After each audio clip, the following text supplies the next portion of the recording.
The ceramic bowl slipped from Angelina's hands, shattering against the Italian marble floor as she stood frozen in the doorway of what was supposed to be an empty bedroom, watching her paralyzed husband thrust into the woman who cleaned their sheets. For 4 seconds, she counted them, would always remember counting them, Angelina Garner could not move, could not breathe, could not process what her eyes were seeing. Clint, her husband of 6 years, who hadn't walked a single step in 4 years, who couldn't lift a spoon to his mouth without her help, who needed her to shift his dead weight every 2 hours to prevent bed sores, was standing. Not just standing, moving with the fluid grace of a man who had never known a wheelchair, his strong arms wrapped around Julia Foster, the 24-year-old maid Angelina had hired out of pity just 3 months ago. The sound of shattering ceramic finally penetrated their passion. Clint turned, and for one moment, Angelina saw pure panic flash across his face before it transformed into something else: calculation. Even now, caught in the ultimate betrayal, his mind was working, strategizing, planning his next move. "Angelina," he said, and his voice held none of the slurred weakness she'd grown accustomed to. It was clear, strong, commanding, the voice of the tech mogul who had swept her off her feet 7 years ago at a fashion gala in Manhattan. But Angelina was already backing away, her mind racing faster than her hammering heart. 4 years. 4 years of her life spent bathing him, feeding him, managing his medications, enduring the humiliation of his mother Grace's constant criticism that she wasn't devoted enough, wasn't loving enough, wasn't white enough to properly care for her precious son. 4 years of sleeping on a cot beside his medical bed because he claimed he needed her nearby in case of emergencies. 4 years of watching her fashion design business crumble because she couldn't leave his side for more than 2 hours. "Baby, wait, I can explain." Clint started forward, then seemed to remember he was supposed to be paralyzed. The hesitation was almost comical. Julia clutched a sheet to her chest, her pretty face flushed with more than shame. There was defiance there, a possessiveness that made Angelina's stomach turn. This wasn't a moment of weakness. This was established, comfortable, routine. Angelina turned and walked down the hallway, her steps measured, controlled. Behind her, she heard Clint's voice, no longer pretending weakness. "Julia, get my phone, now." The master bedroom she'd converted into a medical suite mocked her with its hospital bed, the mechanical lift she'd learned to operate to move him, the charts where she'd meticulously tracked his medications, his physical therapy exercises that he'd claimed caused unbearable pain. She grabbed her purse, her phone, her car keys. Nothing else. She needed nothing else from this mausoleum of lies. "Angelina, stop." Clint appeared in the doorway, walking, running actually, with perfect ease. "You don't understand. This isn't what it looks like." She finally looked at him, really looked at him. He was muscular in a way that spoke of regular exercise, not the atrophied weakness of a paralyzed man. His skin had a healthy tan, not the pallor of someone who never left the house. How many times had she apologized to visitors for his absence, explaining he was too weak for company? "How long?" Her voice came out steady, surprising them both. "Baby, how long?" Clint's jaw clenched. Behind him, Julia appeared, now dressed in the uniform Angelina had bought for her, playing the maid again. The audacity of it made Angelina's hands shake. "The accident," she said, understanding flooding through her like ice water. "There was never an accident." The accident had happened just 2 weeks after Angelina had signed the contract that would have launched her fashion line into Nordstrom Sachs, Neiman Marcus. She was supposed to fly to Milan for Fashion Week, meet with investors, and finalize deals that would have made her a multi-millionaire in her own right. Instead, she'd received a call that Clint had been in a catastrophic car accident. Severed spinal cord, the doctors said. Paralyzed from the waist down, they said. He'd need round-the-clock care, they said.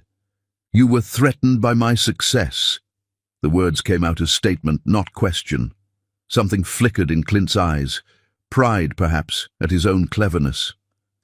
"The SEC was investigating my trades. I needed to disappear for a while, lay low. And you were about to become too high profile, draw too much attention. It was a solution that solved multiple problems." "Multiple problems," Angelina repeated, tasting bile. "And Julia?" "I hired her 6 months before the accident," Julia said, her chin lifted with cruel pride, "to help manage things while you were occupied. 6 months before. When Angelina's father had been dying of cancer, when she'd been flying back and forth to Atlanta, trying to be there for him while managing her blooming career. Clint had been planning even then. "The insurance money," Angelina said, another piece clicking into place. "The disability payments, the lawsuit against the other driver. $3 million in insurance fraud," Clint said, as if he expected her to be impressed. "Plus the settlement.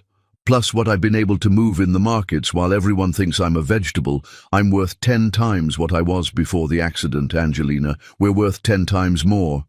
"We're worth nothing," Angelina said. "We're getting divorced." Clint laughed, actually laughed. "With what proof? Every doctor, every specialist, every piece of paper says I'm paralyzed. You try to leave me now, you're the heartless wife abandoning her disabled husband.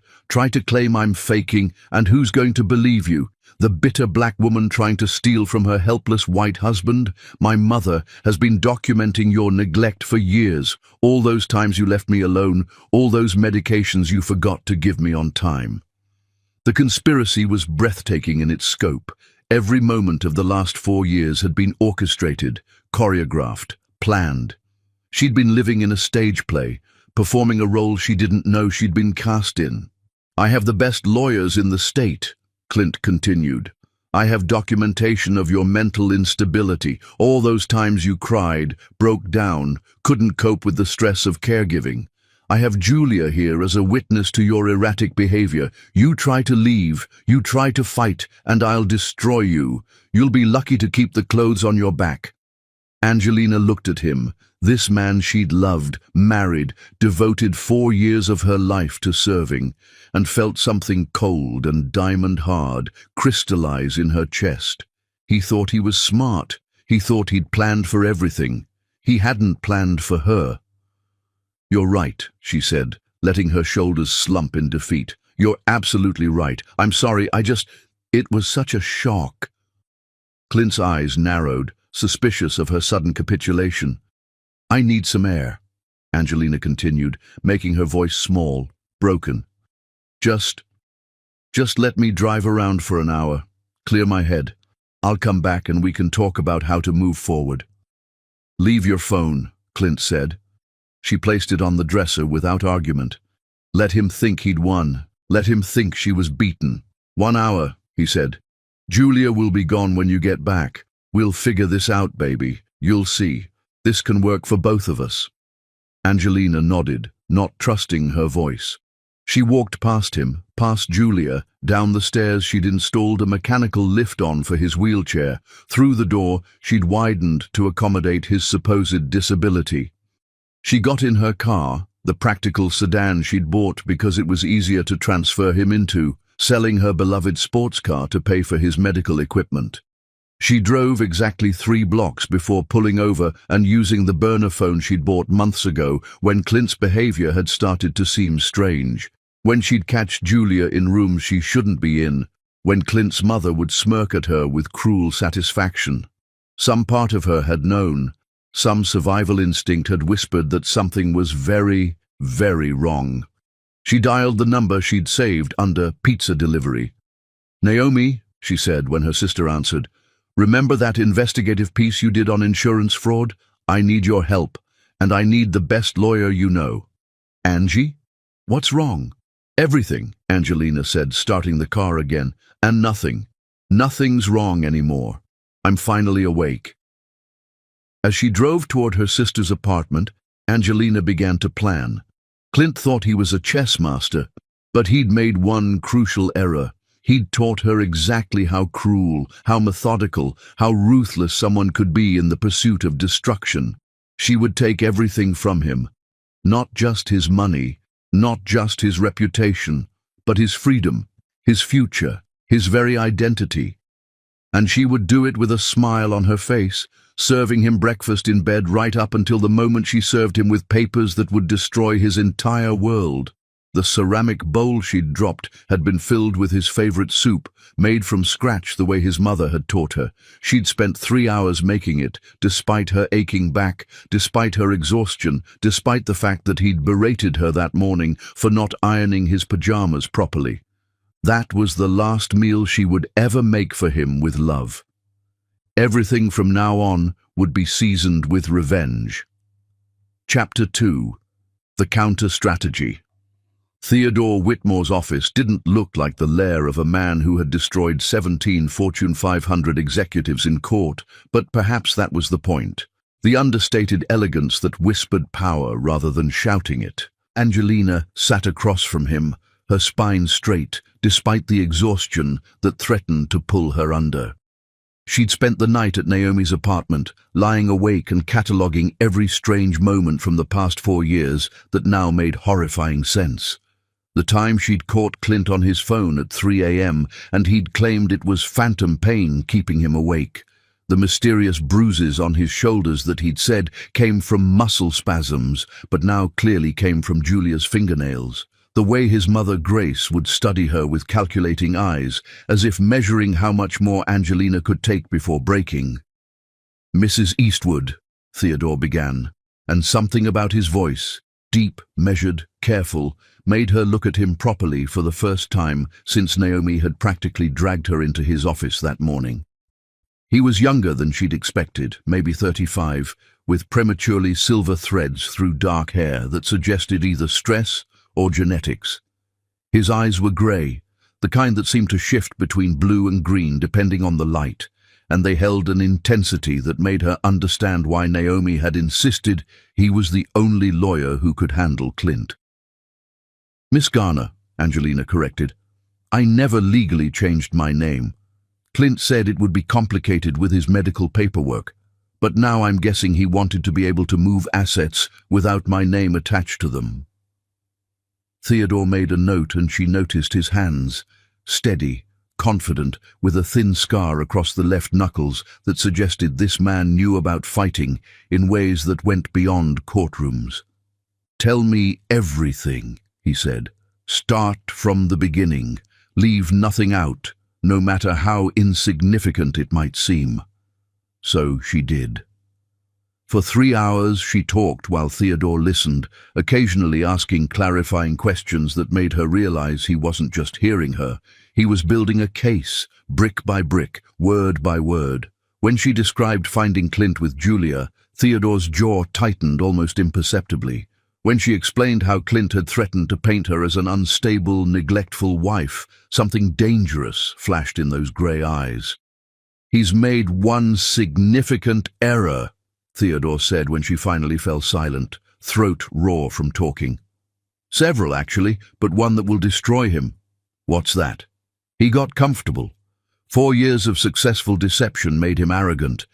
The fact that Julia was in your home, that he was walking freely, that tells me he's been taking bigger risks lately. Men like Clint—" Theodore paused, seeming to choose his words carefully. "They start to believe their own lies. They think they're invincible." "You sound like you know the type." Theodore stood and walked to the window, looking out at the city skyline. "My father did something similar to my mother. Not paralysis, but cancer. Faked terminal brain cancer for 2 years while embezzling from their joint businesses. She nursed him, gave up her career as a surgeon, watched him dying by inches. The only difference was he didn't have a Julia. He had a whole other family in Canada." Angelina felt her heart crack for this composed man who understood her pain in ways others couldn't. "What happened?" "My mother found out when she went to donate blood for his supposed surgery and overheard nurses discussing how Mr. Whitmore had been in for his vasectomy reversal the week before, the same week he was supposedly in chemotherapy." Theodore turned back to her, and his professional mask had slipped just enough for her to see the man beneath. She destroyed him, legally, financially, socially. I was 15, watching from the sidelines, learning that justice isn't just about law, it's about strategy, patience, and choosing the right moment to strike. Is that why you became a lawyer? That's why I became this kind of lawyer. He returned to his desk, the mask sliding back into place, but something had shifted between them. A recognition, perhaps. Two people who understood that betrayal from someone you love leaves scars that never quite fade. Now, Theodore said, pulling out a legal pad, we need to discuss strategy. Clint expects you to react emotionally. He's counting on it. Instead, we're going to play a longer game. How long? 3 weeks, maybe 4. You're going to go home today and play the devastated but compliant wife. You're going to let him think he's won, that you're too broken to fight. Meanwhile, we're going to systematically dismantle every lie he's built. I don't know if I can pretend for that long. Looking at him, serving him, knowing what he's done. Theodore leaned forward, and suddenly his presence filled the room. Yes, you can. You're stronger than you know, Miss Garner. You survived 4 years of psychological torture that would have broken most people. You maintained your sanity while being gaslit every single day. 3 more weeks? That's nothing compared to what you've already endured. What will we do in those 3 weeks? First, we're going to hire a private investigator. I have someone I trust completely. They'll document Clint's movements when he thinks you're not watching. Second, we're going to forensically examine your finances. Every transaction, every transfer, every penny he's moved. Third, we're going to find others he's deceived. Men like Clint don't just betray their wives. They betray everyone. Business partners, investors, friends. We're going to find them all. And Julia? Julia is the key. She's young, arrogant, and thinks she's won. That combination makes people careless. She'll make mistakes, and when she does, we'll be watching. Theodore pulled out a phone, clearly not his primary one, and handed it to her. This is encrypted, untraceable. My number is the only one programmed in. If you feel unsafe, if Clint threatens you, if you need to hear that you're not crazy and this is really happening, you call me, day or night. Their fingers brushed as she took the phone, and something electric passed between them. Theodore pulled back as if burned, professional boundaries snapping back into place. There's something else, Angelina said. Clint mentioned the SEC investigation. He said the paralysis was partly to avoid that. Theodore's eyes sharpened. Securities and Exchange Commission? He's been insider trading. I think so. He used to work at Crawford Technologies before starting his own firm. Miles Crawford is still his best friend, or at least Clint thinks he is. They golfed together. She stopped. They've been golfing together, while Clint was supposedly paralyzed. Where? The Meridian Country Club. It's private, exclusive, the kind of place that doesn't ask questions if you pay enough. Theodore was already making notes, his handwriting sharp and precise. This is good. This is very good. Securities fraud is federal. If we can prove that, Clint isn't just looking at divorce court, he's looking at federal prison. I want him to lose everything, Angelina said, surprising herself with the venom in her voice. Not just money, everything. I want Julia to see him for what he really is. I want his mother to watch her precious son revealed as a fraud. I want his business partners to know they've been shaking hands with a con artist. We'll do more than that, Theodore promised, and there was something in his voice that made her believe him. But first, you need to go home. Can you do that? Can you walk back into that house and pretend nothing has changed? He took 4 years from me, Angelina said, standing. He killed my father's last months. I missed so much time with him because I was caring for Clint. He destroyed my business, my reputation, my sense of self. Yes, I can pretend for 3 weeks. I can pretend I'm broken if it means breaking him. Theodore stood as well, walking her to the door. You're not alone in this anymore. I need you to remember that. When you're in that house, pretending to be defeated, remember that we're out here, building the case that will destroy him." She turned at the door, looking back at this man who was still largely a stranger, but who understood her pain in ways that felt dangerously intimate. "Why do I trust you? I just met you."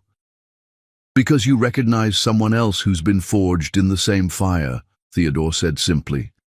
"And because you know, I understand that justice isn't just about winning, it's about making sure they never forget what it cost to betray someone who loved them." The drive home felt like driving toward a prison, but Angelina forced herself to continue.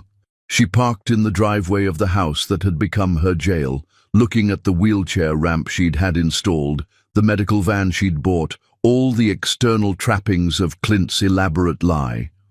Inside, she found him in his wheelchair, back in his performance. Julia was gone, as promised, but her perfume lingered in the air like a ghost. Grace sat beside him, holding his hand with maternal concern that might have been touching if Angelina hadn't known it was all an act. "Darling," Clint said, his voice back to the weak, slurred tone she'd grown accustomed to. "I was so worried. Mother came as soon as I called." Grace looked at her with those calculating eyes. "Clint tells me you had an episode. Poor dear, the stress of caregiving can cause hallucinations. Perhaps we should look into getting you some help, medical help." They were already laying groundwork to have her committed if necessary. The thoroughness of their evil was almost admirable. "You're right," Angelina said, letting her voice break. "I'm sorry. I don't know what I saw, what I thought I saw. I'm just so tired."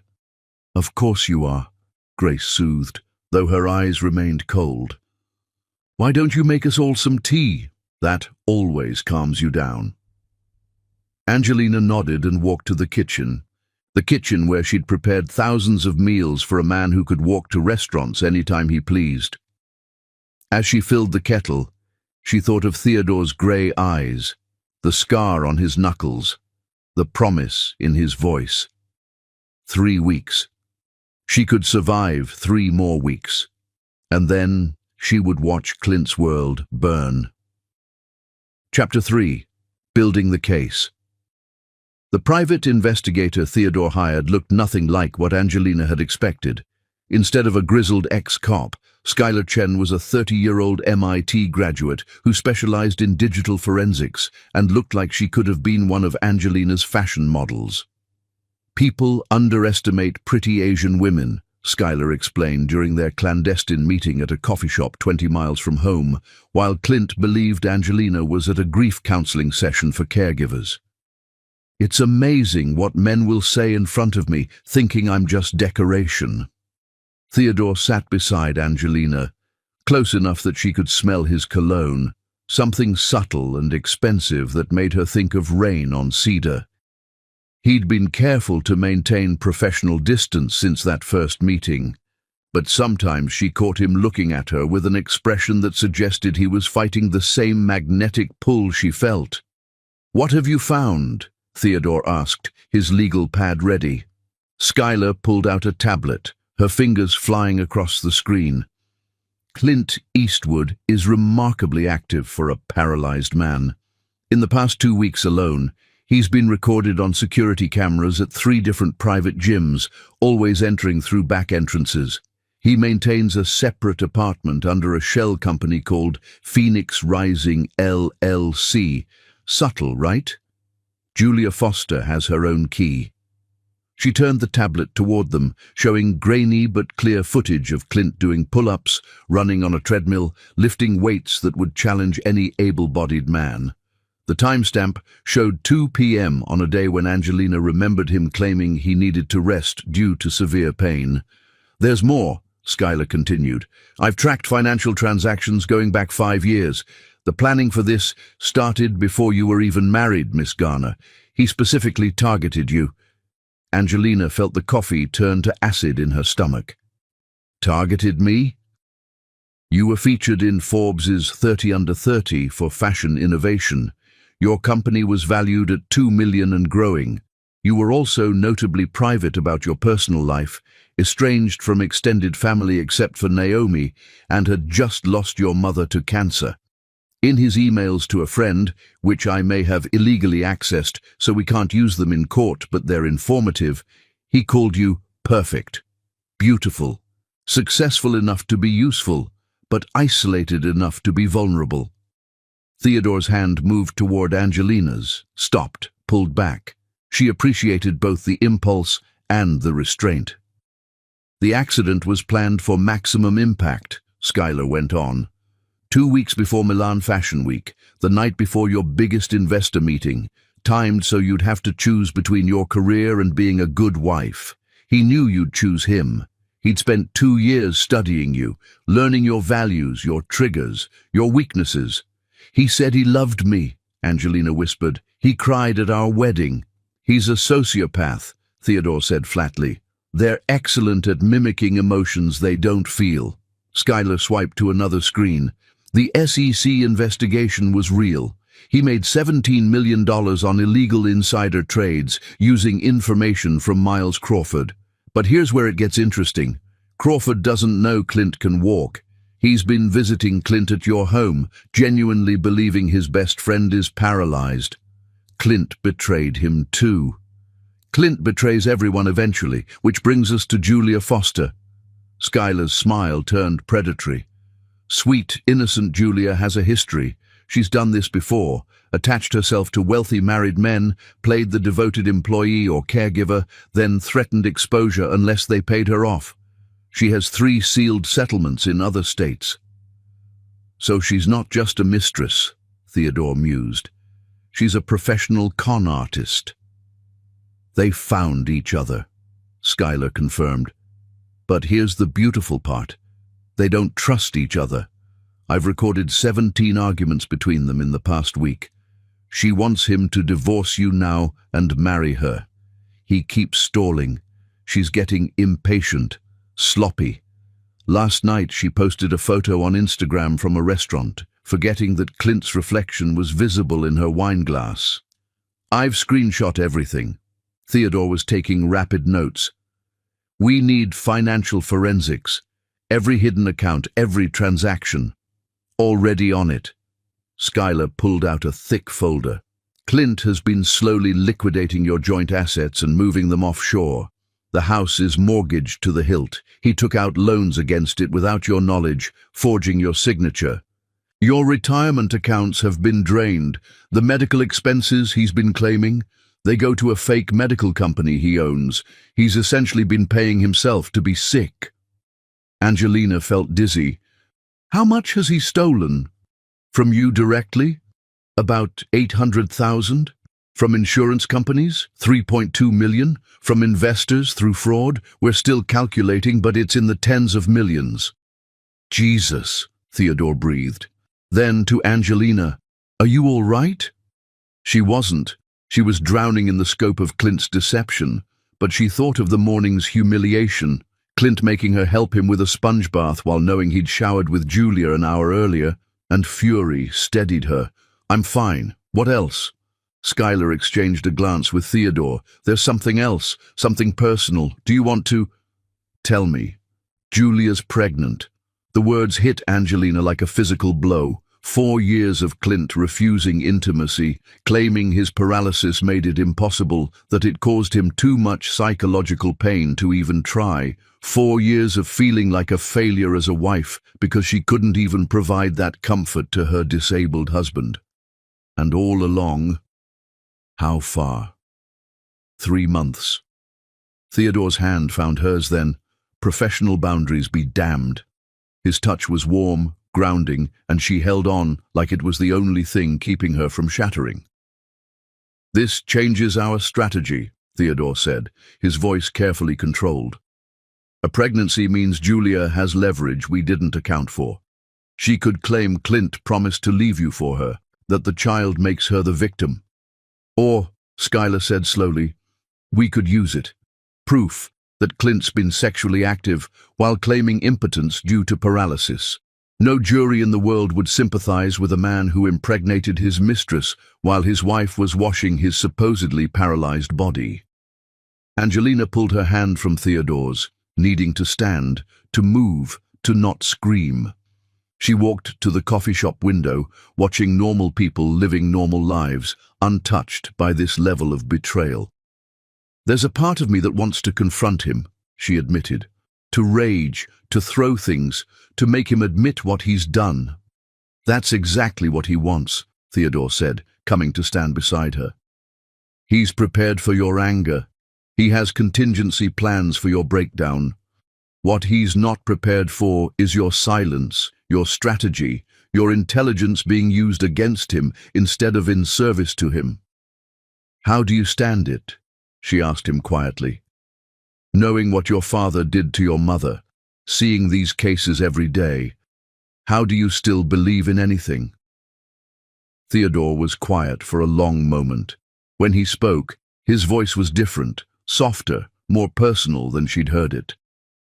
"I believe in justice, not the kind the law provides, that's often inadequate, but the kind we make for ourselves, the kind that comes from refusing to let cruel people win. And lately," he paused, seeming to weigh his words, "I believe in the strength of people like you. You could have broken. Most would have. Instead you're here, fighting." She turned to look at him, and for a moment, the coffee shop, Skylar, the evidence of Clint's betrayal, it all faded.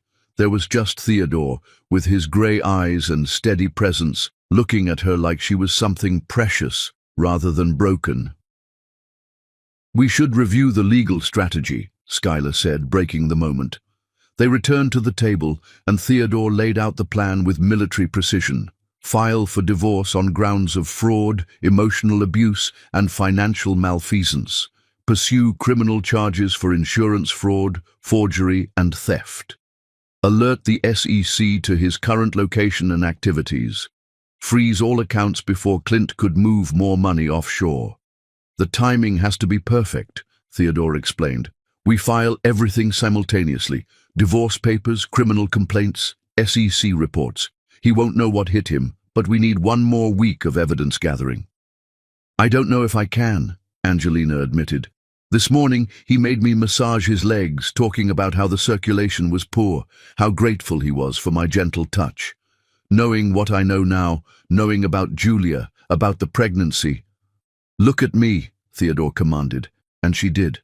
"One more week. I'll be with you every step of the way. Every night you can call me. Tell me about your day, your fears, your anger. Let me carry some of it for you." "That seems beyond legal counsel." "It is," he admitted. "But this stopped being just a case for me the moment you walked into my office. I shouldn't say that. It's unprofessional, but you deserve truth after so many lies. And the truth is, I admire you more than any client I've ever had. Your strength, your dignity, your refusal to be broken. It's extraordinary." Skylar cleared her throat. "I'll keep gathering evidence. Focus on Julia. She's the weak link. When this goes to court, she'll crack." The meeting ended with Angelina feeling both stronger and more fragile. The scope of Clint's betrayal was breathtaking, but she wasn't alone. She had Theodore, with his brilliant legal mind and dangerous eyes. She had Skylar, with her technical expertise and predatory smile. She had Naomi, who called every day to remind her that she was loved. The drive home was easier this time. When she walked in to find Clint in his wheelchair, watching financial news while Julia fed him soup, they weren't even trying to hide it anymore. She managed to smile. "How was counseling, darling?" Clint asked, that false concern in his voice. "Helpful," she said. "I'm learning to accept things I cannot change." He smiled, thinking he'd won. "That's good, baby. That's real good." Julia smirked, her hand resting on her still flat stomach, in a gesture that was clearly meant to wound. "Mrs. Eastwood looks tired. Perhaps she should rest." "You're right," Angelina agreed. "I think I'll lie down." In the bedroom, she pulled out the encrypted phone Theodore had given her. His voice answered on the first ring. "How are you?" "Surviving," she said. "Julia's here. She's touching her stomach, making sure I know." "One more week," he promised. And then we destroy them all. Theodore, she hesitated. What you said today about this being more than a case, I meant it. But nothing happens until you're free, until you're safe, until you've had time to heal. I just needed you to know you're not alone, not in any way. She closed her eyes, holding on to his voice like a lifeline. One more week. She could survive one more week. Chapter 4. The Puppet Master. The discovery came at 3 a.m. on a Tuesday, when Angelina couldn't sleep and decided to search for their old wedding photos in Clint's home office, a room she rarely entered because he'd claimed the stairs were too painful for her to push his wheelchair up daily. Hidden behind tax returns in a filing cabinet, she found a leather journal, and what she read by flashlight made her blood turn to ice. Every page was dated, every entry meticulous, and the story they told transformed betrayal into something far more sinister. Entry 1, March 15th, 2016. Subject, Angelina Garner. Net worth, $2.1 million. Vulnerabilities, recent mother's death, estranged from extended family, workaholic tendencies suggesting loneliness. Approach strategy, fashion gala next month. Research indicates she favors men who appear powerful but wounded. Practice story about father's death and its impact. Her hands shook as she photographed each page with the encrypted phone Theodore had given her. Entry 87, September 3rd, 2017. Marriage proceeding on schedule. A, completely devoted, started suggesting children, planted seeds about wanting to wait until financially secure. Need 2 more years to position assets properly. Grace agrees timeline is optimal. Entry 203, January 18, 2019. SEC investigation heating up. Miles getting suspicious about trades. Paralysis plan moved up. Studied videos of spinal injury patients for accurate portrayal. Julia in position as backup. She's proven reliable in previous operations. A will choose caretaking over Milan. Her psychological profile indicates martyrdom complex from mother's cancer. Entry 298, October 2, 2021. 2 years into paralysis performance. A has aged 5 years. Business contacts severed as planned. Isolation 90% complete. Only maintains relationship with sister. May need to create conflict there soon. Physical intimacy excuse has worked perfectly. She blames herself. Grace's psychological harassment on schedule. Angelina photographed faster, bile rising in her throat. Entry 344, December 1st, 2022. A showing signs of breakdown, crying in bathroom for hours, perfect timing for next phase. Hired Julia officially as maid, gaslighting intensified, making her question her memory, perception. Classic destabilization. If she breaks completely, institutionalization is possible. Grace has contacts at Fairhaven Psychiatric. Entry 401, November 15th, 2024. Julia getting impatient. Pregnancy was her idea. Insurance policy, she calls it. Didn't approve, but adaptation necessary. A nearly walked in on us 3 times this month. Getting careless or subconsciously wanting to be caught. Psychology of deception fascinating. Study later. Entry 410, last week. She knows. The broken bowl was perfectly timed, almost artistic, but she's broken. Saw it in her eyes. She'll accept the situation. They always do when properly conditioned. 4 years of systematic psychological destruction can't be undone. She'll take whatever crumbs I offer. The last entry was dated yesterday. Entry 411. A. Playing perfect wife. Knew she would. Already moving final assets to Cayman accounts. Will maintain paralysis another 6 months, then miraculous recovery through new treatment. Divorce A. For emotional distance during recovery. Marry Julia temporarily for appearance. Once SEC statute of limitations passes, eliminate all liabilities. A will be institutionalized or dead by then.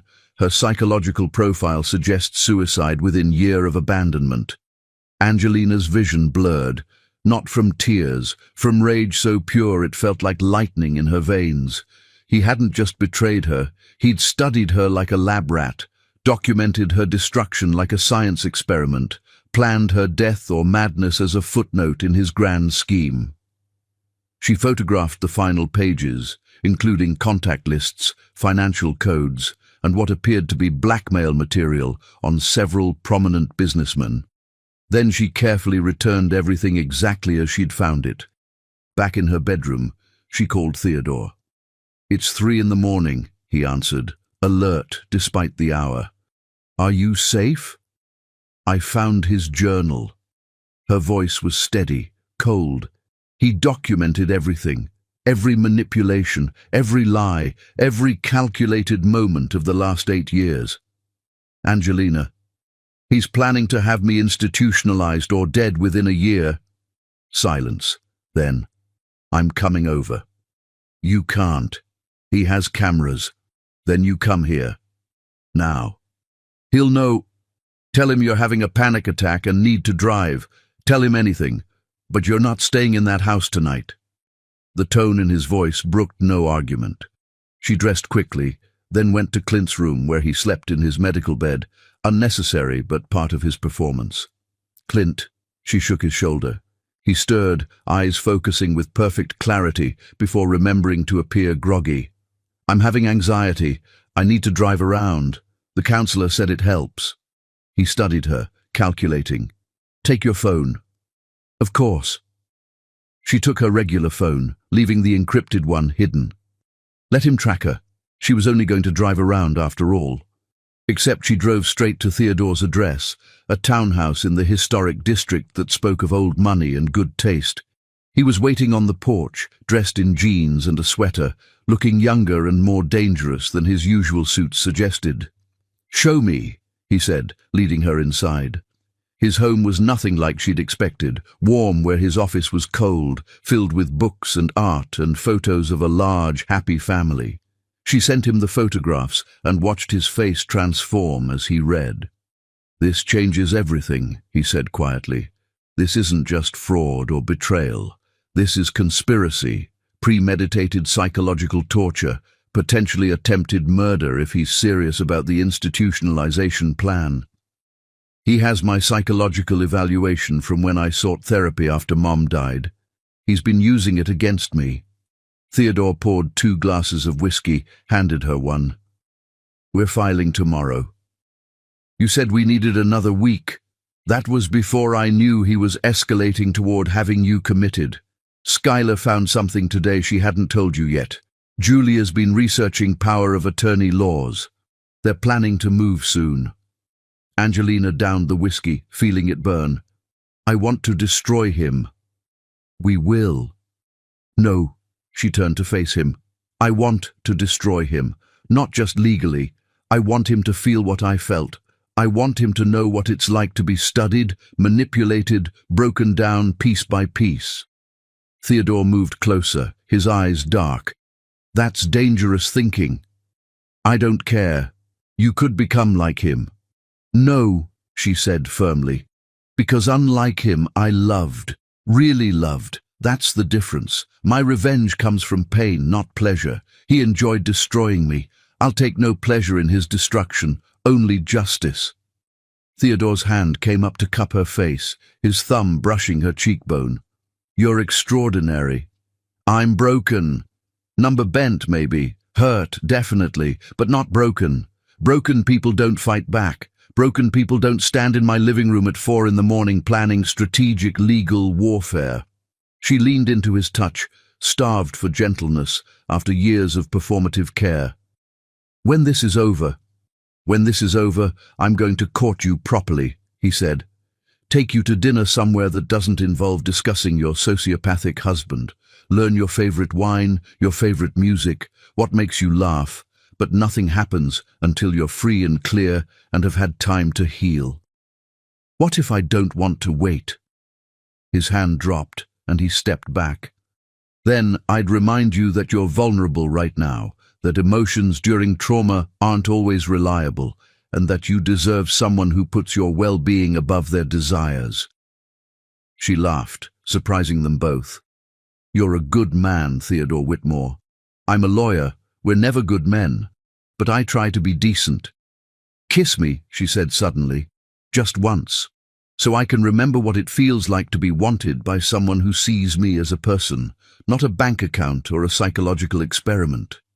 "Angelina, please. I haven't been touched with genuine affection in 4 years. I need to remember I'm human." He studied her for a long moment, then stepped forward, his hands framing her face with infinite gentleness. The kiss was soft, careful, a question rather than a demand. She answered by pressing closer, and for a moment the world consisted only of Theodore's warmth, his strength, the steady beat of his heart under her palm. When they separated, both were breathing unsteadily. "That's all we can have right now," he said roughly. "But when this is over, when you're free, I plan to kiss you until you forget every moment of pain he caused." "Promise?" "I promise. Now we need to strategize. If we're filing tomorrow, we need everything in place. Can you go back tonight? Play normal for one more day?" "After that kiss, I could conquer armies." He smiled, and it transformed his face. "Then let's plan a war." They spent the remaining hours until dawn, reviewing evidence, planning filing strategies, coordinating with Skylar. Theodore would file for divorce at 9 a.m., criminal charges at 9:15, SEC complaint at 9:30. By 10 a.m., Clint's accounts would be frozen, his passport flagged, his entire world crumbling. What about Julia? Skylar has something special planned for her. Apparently, one of her previous victims is very interested in testifying about her patterns. As the sun rose, Angelina prepared to return to her prison one last time. 24 hours, Theodore promised. In 24 hours you'll be free. And in 24 hours and 1 minute, I'll be waiting. She drove home to find Clint awake, in his wheelchair, with Grace beside him. "Where were you?" Grace demanded. "Driving, as I said." "For 4 hours?" "Yes." Clint studied her with those calculating eyes. "You seem different." "The counseling is helping," she lied smoothly. "I'm learning acceptance." He smiled, that cold, satisfied smile she now recognized from years of manipulation. "Good. Julia's making breakfast. Go help her." In the kitchen, Julia stood at the stove, her hand on her stomach, humming. She looked up when Angelina entered, smirking. "Sleep well?" Julia asked sweetly. "Better than I have in years," Angelina answered honestly. Julia's smirk faltered at something in Angelina's tone, but before she could respond, Angelina's phone buzzed. A text from Theodore, just 3 words. "Documents filed. Run."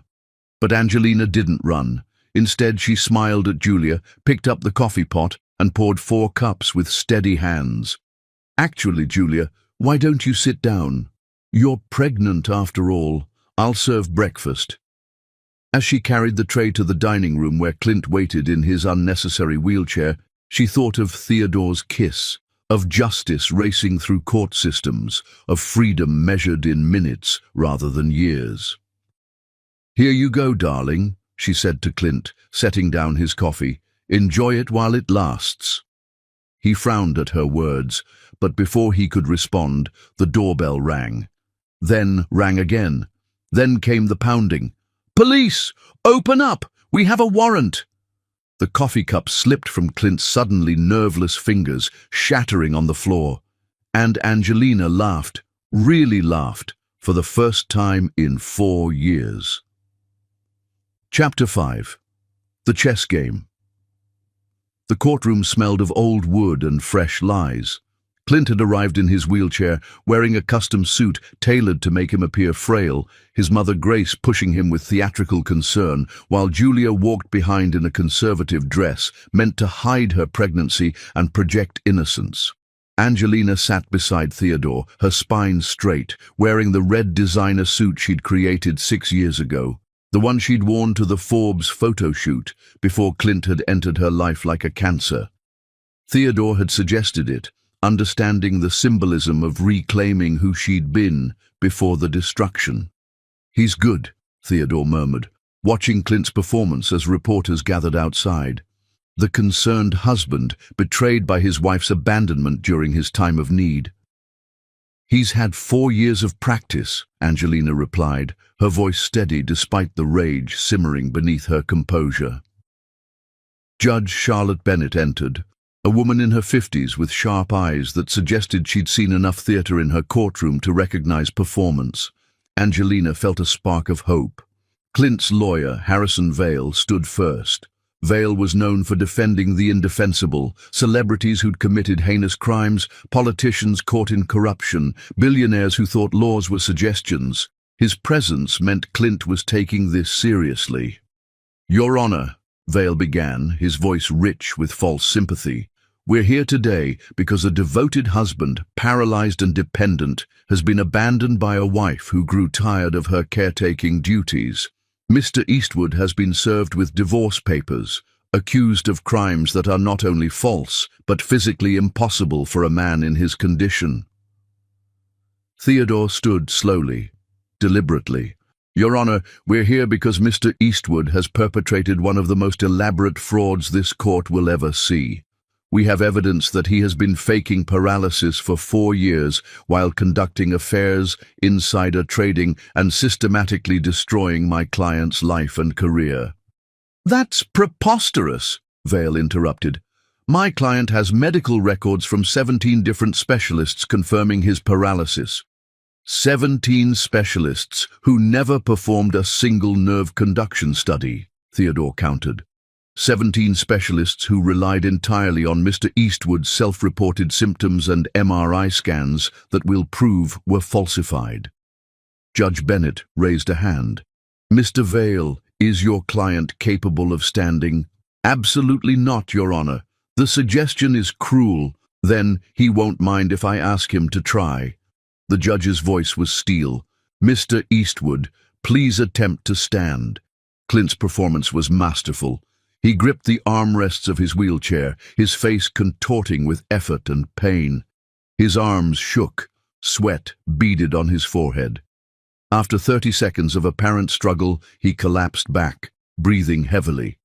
"You see," Vale said triumphantly, "to force him through this humiliation, I see a man who goes to gyms at midnight." Theodore interrupted, pulling out his tablet. "Your Honor, I'd like to submit security footage from Apex Fitness dated last Tuesday at 2 a.m. The courtroom watched as crystal-clear footage showed Clint walking into a gym, scanning a membership card, and proceeding to run on a treadmill for 45 minutes. The silence was deafening. Clint's face had gone pale, but Vale recovered quickly. "That's clearly doctored footage, deep fake technology.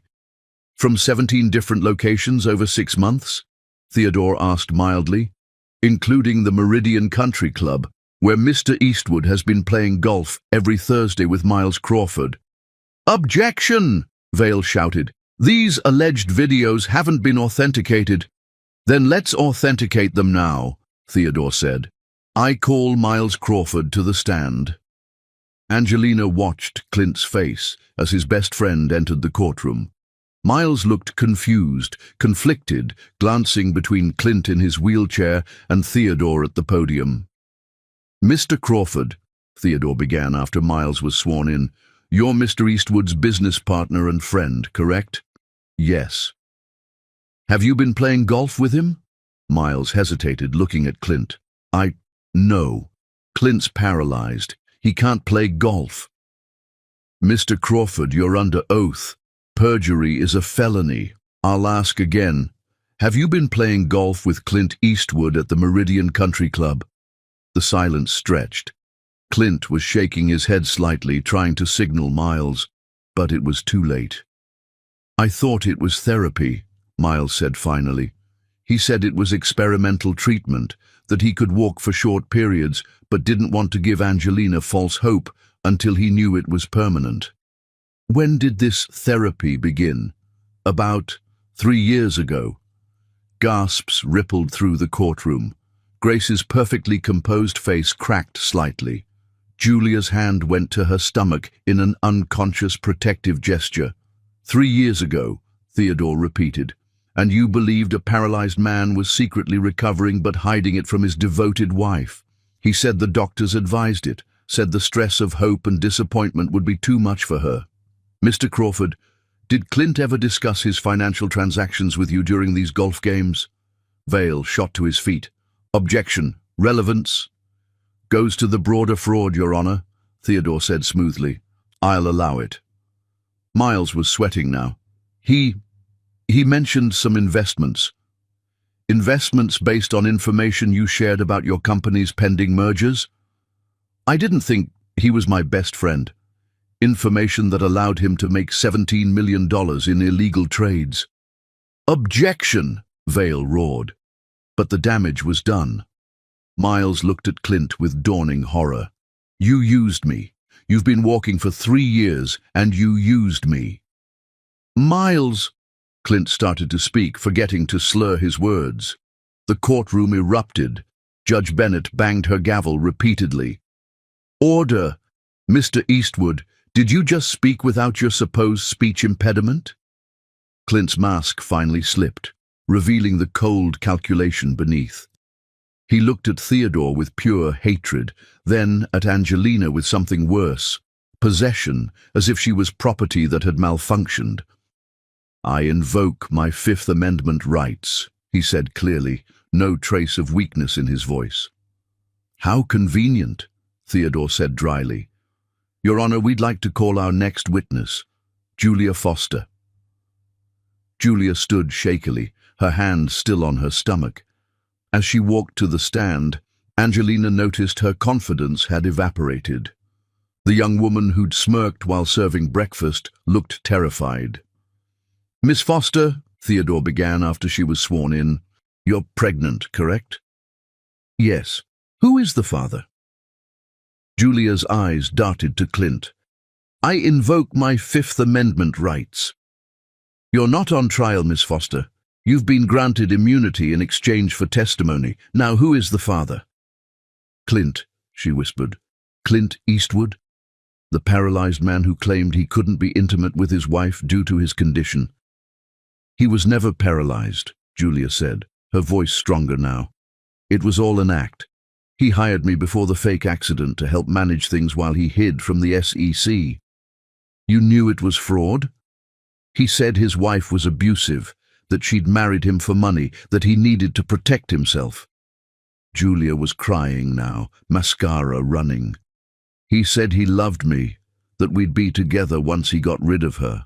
Got rid of her? Julia pulled out her phone with shaking hands. He sent me this last week. She played a voice message, Clint's voice clear and cold. The institutionalization papers are almost ready. A few more weeks of gaslighting and she'll have a complete breakdown. Then we can have her committed, I get power of attorney and we're free. Just play your part a little longer. Angelina felt Theodore's hand brush hers under the table, grounding her as her world tilted. Even knowing Clint's evil, hearing it stated so boldly was devastating. Your Honor, Theodore said, I move for immediate judgment. Mr. Eastwood has clearly... I can walk, Clint said suddenly, standing from his wheelchair with fluid grace. The courtroom gasped collectively. But she drove me to it. Clint, sit down, Vale hissed. But Clint was beyond strategy now, his narcissism demanding center stage. 4 years I had to pretend to be weak because she was too successful, too independent. She emasculated me with her success, her ambition. What choice did I have but to bring her down to size? You had the choice not to commit fraud, Judge Bennett said coldly, not to fake a disability, not to steal from insurance companies and investors, not to psychologically torture your wife. She's not my wife, Clint spat. She's my employee. I paid for her with attention, with fake love, with a wedding ring. She owed me service. Even Vale looked disgusted. Grace had her head in her hands. Julia was sobbing. "I've heard enough," Judge Bennett said. "Mr. Eastwood, you're remanded into custody pending criminal charges. This divorce is granted with extreme prejudice. All assets are awarded to Mrs. Garner."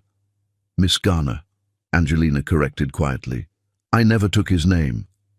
"Miss Garner," the judge continued with what might have been approval, "including damages for emotional distress, lost wages, and fraud. Mr. Vale, I suggest you advise your client to seek a criminal attorney. This court is referring all evidence to the district attorney and the SEC." Security officers moved toward Clint, who looked around wildly, his careful construction finally crumbling. "You can't do this. I'm Clint Eastwood. I own judges. I own this city."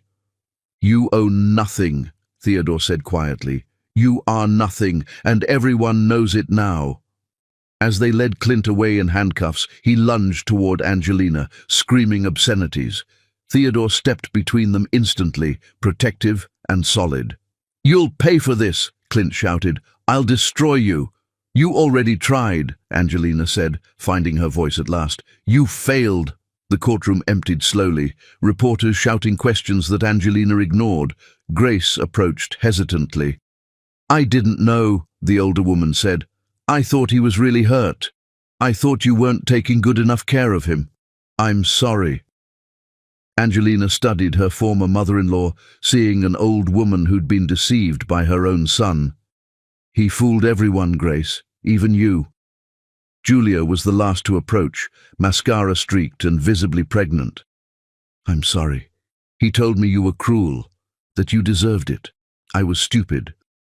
"You were 24 and manipulated by a master," Angelina said, surprising herself with compassion. "Get help, Julia.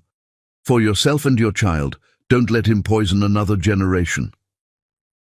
Outside the courthouse, Theodore walked Angelina to his car, his hand on her back, protective and warm.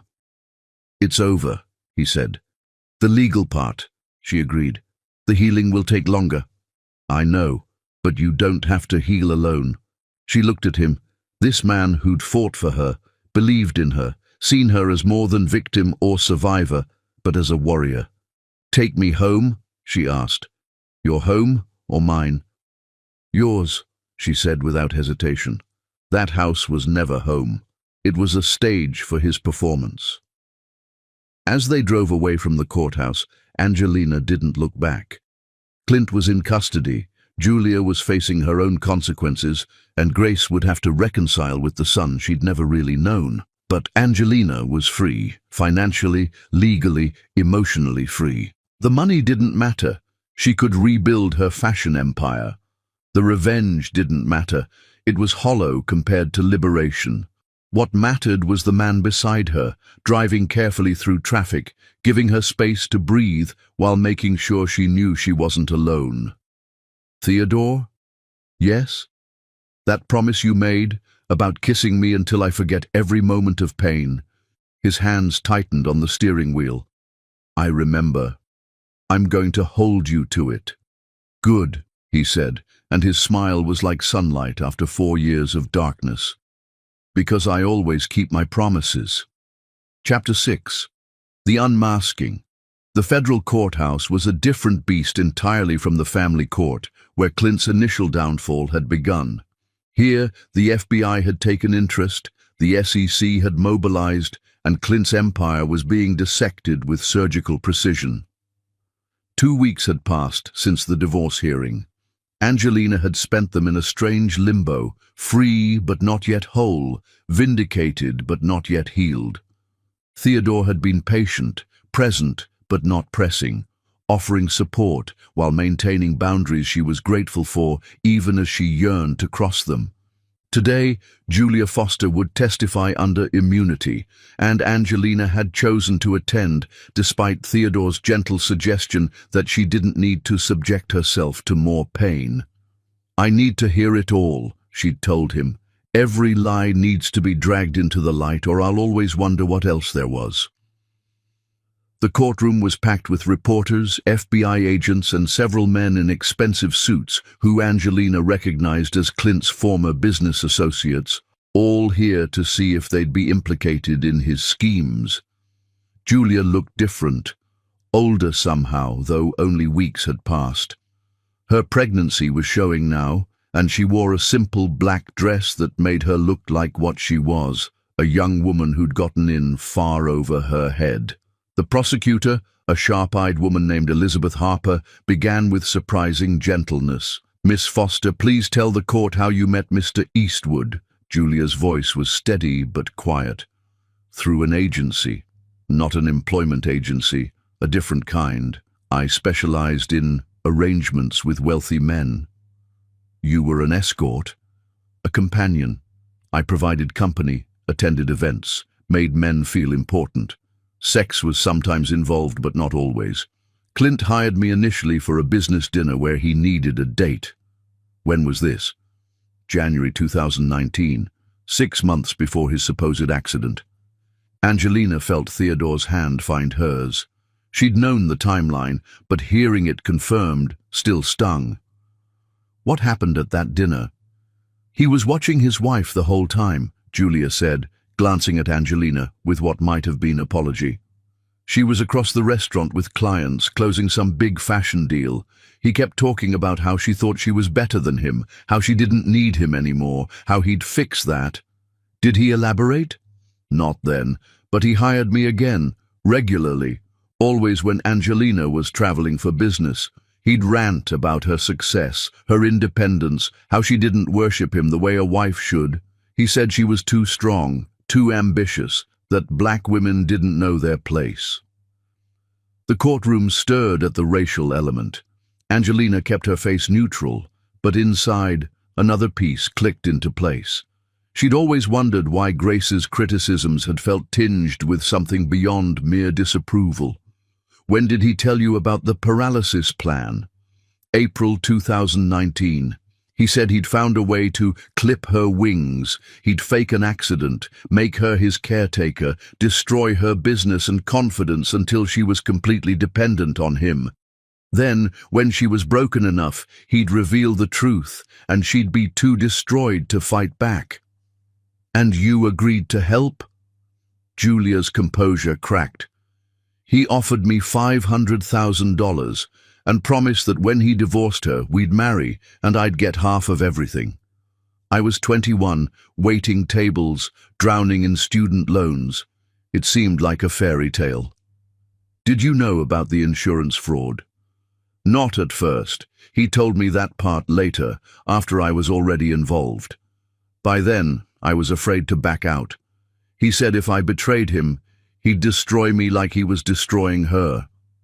Elizabeth introduced evidence, emails between Clint and Julia, planning sessions, financial transfers. One email made Angelina's blood run cold. "The beautiful thing is she loves me, that love is her weakness.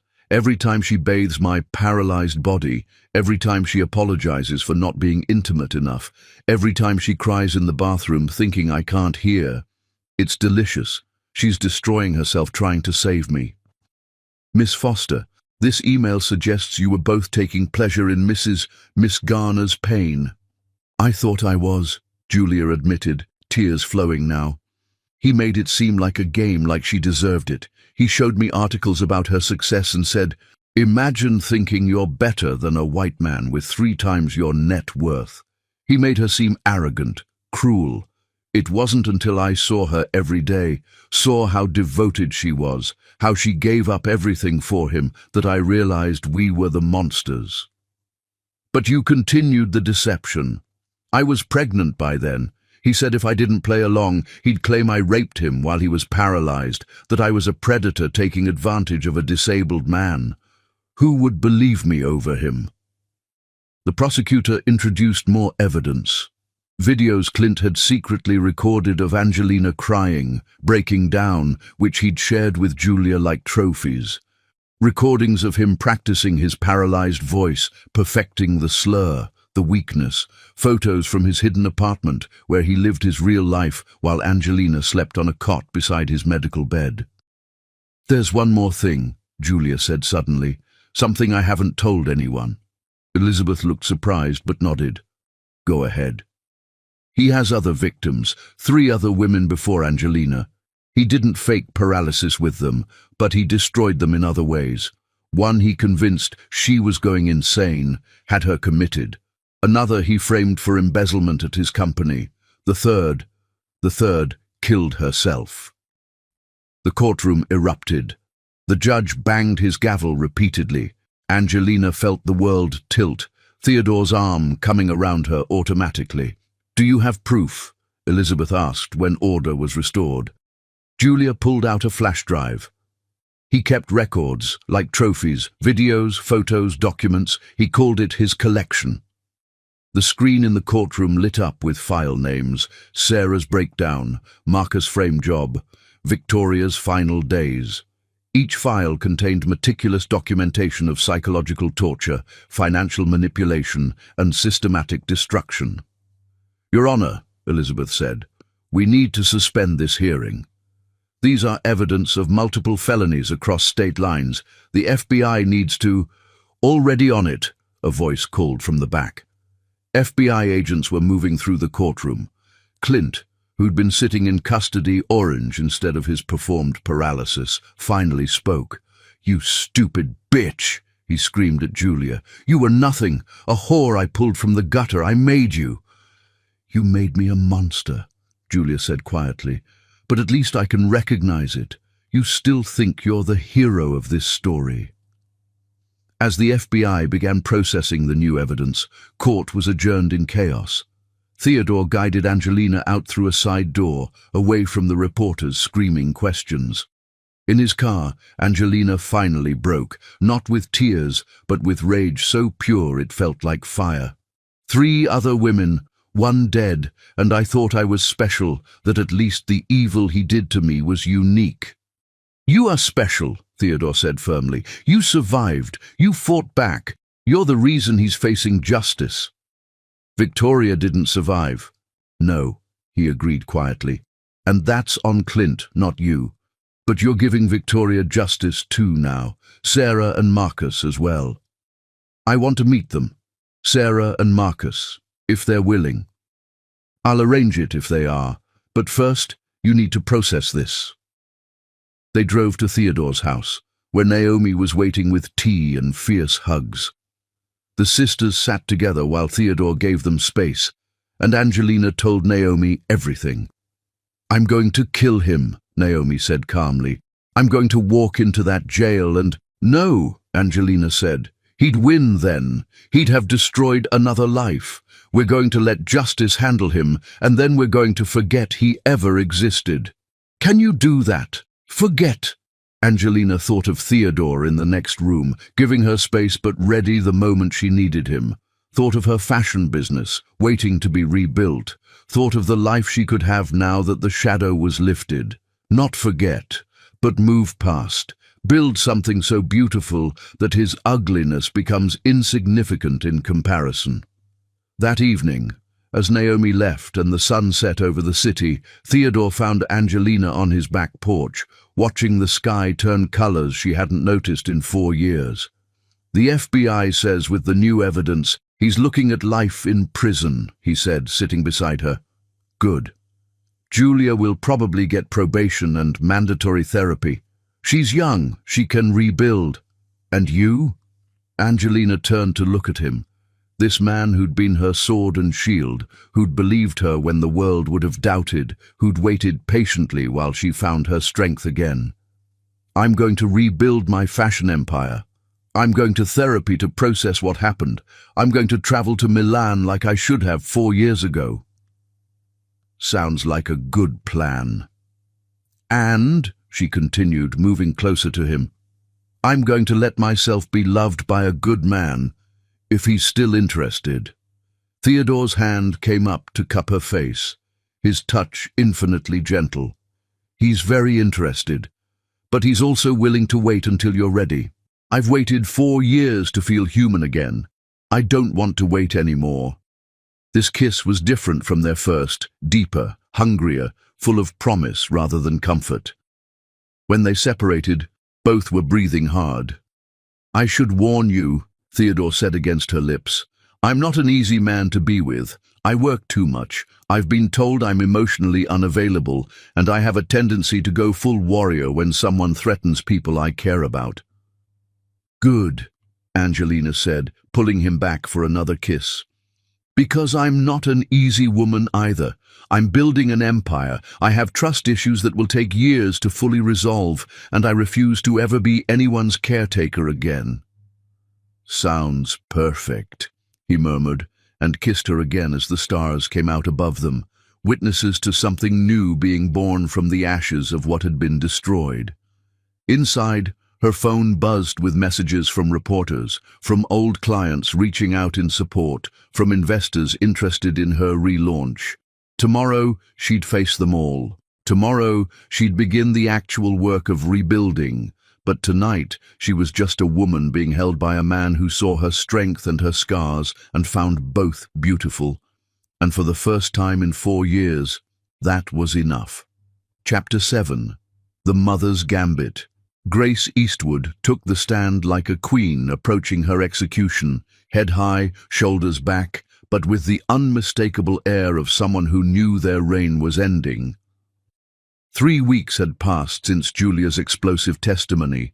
The FBI had uncovered 2 more victims in different states, and Clint's charges had multiplied like a virus. But today was Grace's turn, the mother who'd either been complicit or blind, and the courtroom was eager to know which. Angelina sat between Theodore and Naomi, drawing strength from their presence. She'd debated not attending, but Theodore had gently suggested that seeing Grace exposed might provide closure she didn't know she needed.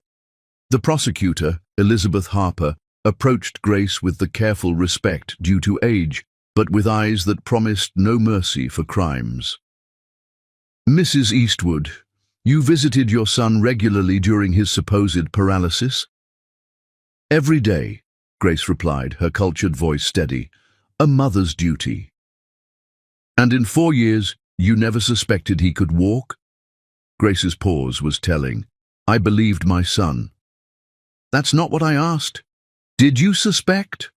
Another pause. Sometimes.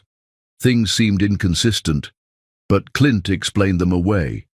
Elizabeth introduced evidence, security footage from Grace's own home, dated 2 years into the paralysis, showing Clint walking through her back door at midnight. "Can you explain this, Mrs. Eastwood?" Grace's composed mask cracked slightly. He said it was a miracle, temporary recovery that he didn't want to tell Angelina about until he was sure it would last. "And you believed that?" "I wanted to believe it. Or you were part of it." Elizabeth's voice sharpened. "Financial records show you received monthly payments of $50,000 from accounts tied to the insurance fraud. Care to explain?" Grace's lawyer objected, but the judge overruled. The evidence was clear. Grace had been profiting from her son's deception. "Clint said it was from his investments," Grace said weakly. "Investments he couldn't manage while paralyzed. He had Julia helping, the maid. You knew Julia was more than a maid, didn't you?" Grace's silence spoke volumes. Elizabeth introduced a recording, Grace's voice clear and cold. "That woman needs to learn her place.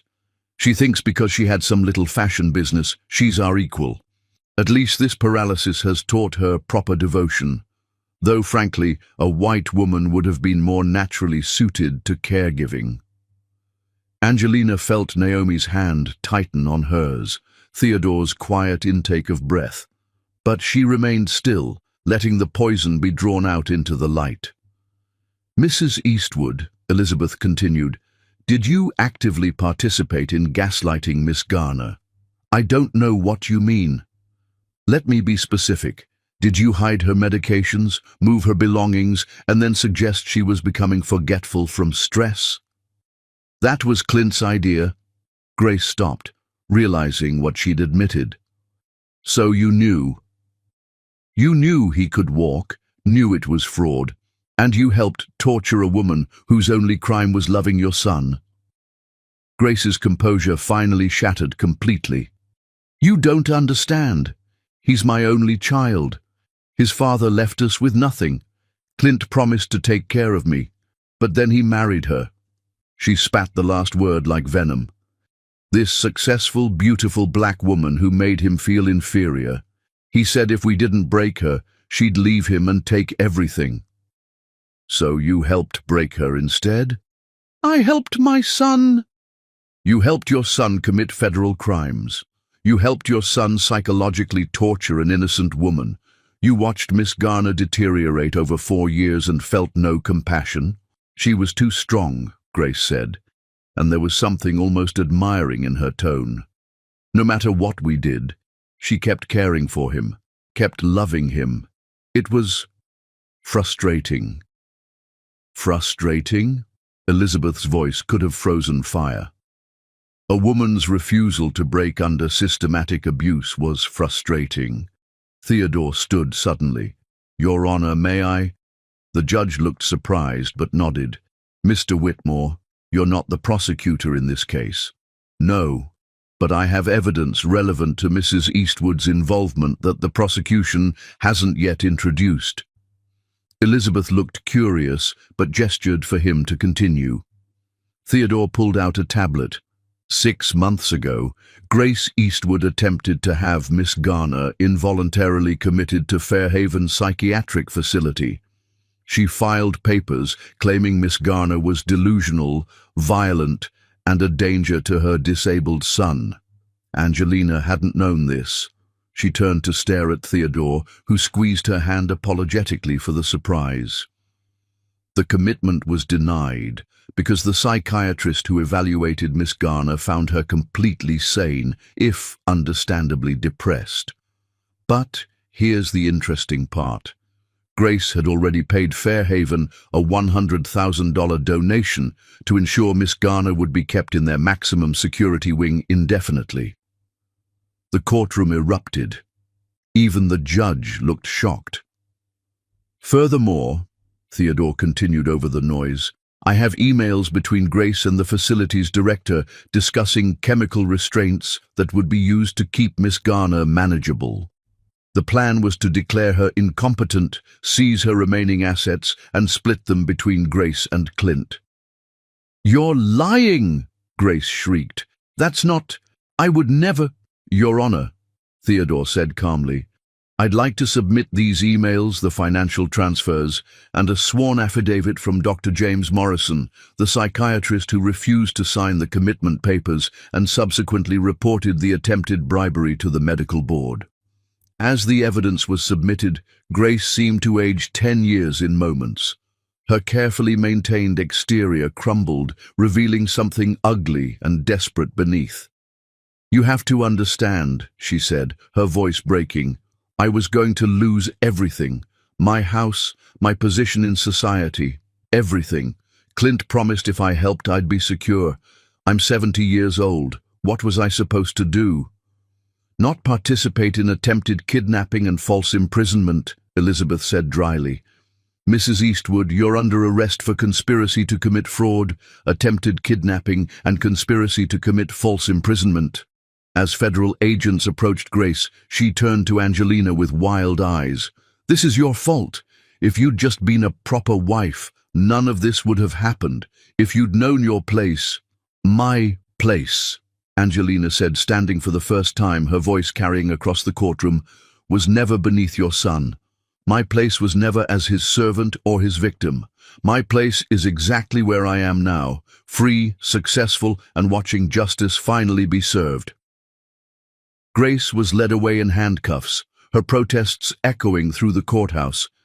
The remaining business associates of Clint's looked shell-shocked, realizing the depth of the conspiracy they'd been adjacent to. Outside the courthouse, reporters swarmed, but Theodore and Naomi formed a protective barrier around Angelina. "Miss Garner, how does it feel to see your mother-in-law arrested?" "Miss Garner, will you be suing the psychiatric facility? Miss Garner, what's next for you?" Angelina stopped, turned to the cameras, and spoke clearly. "What's next is rebuilding.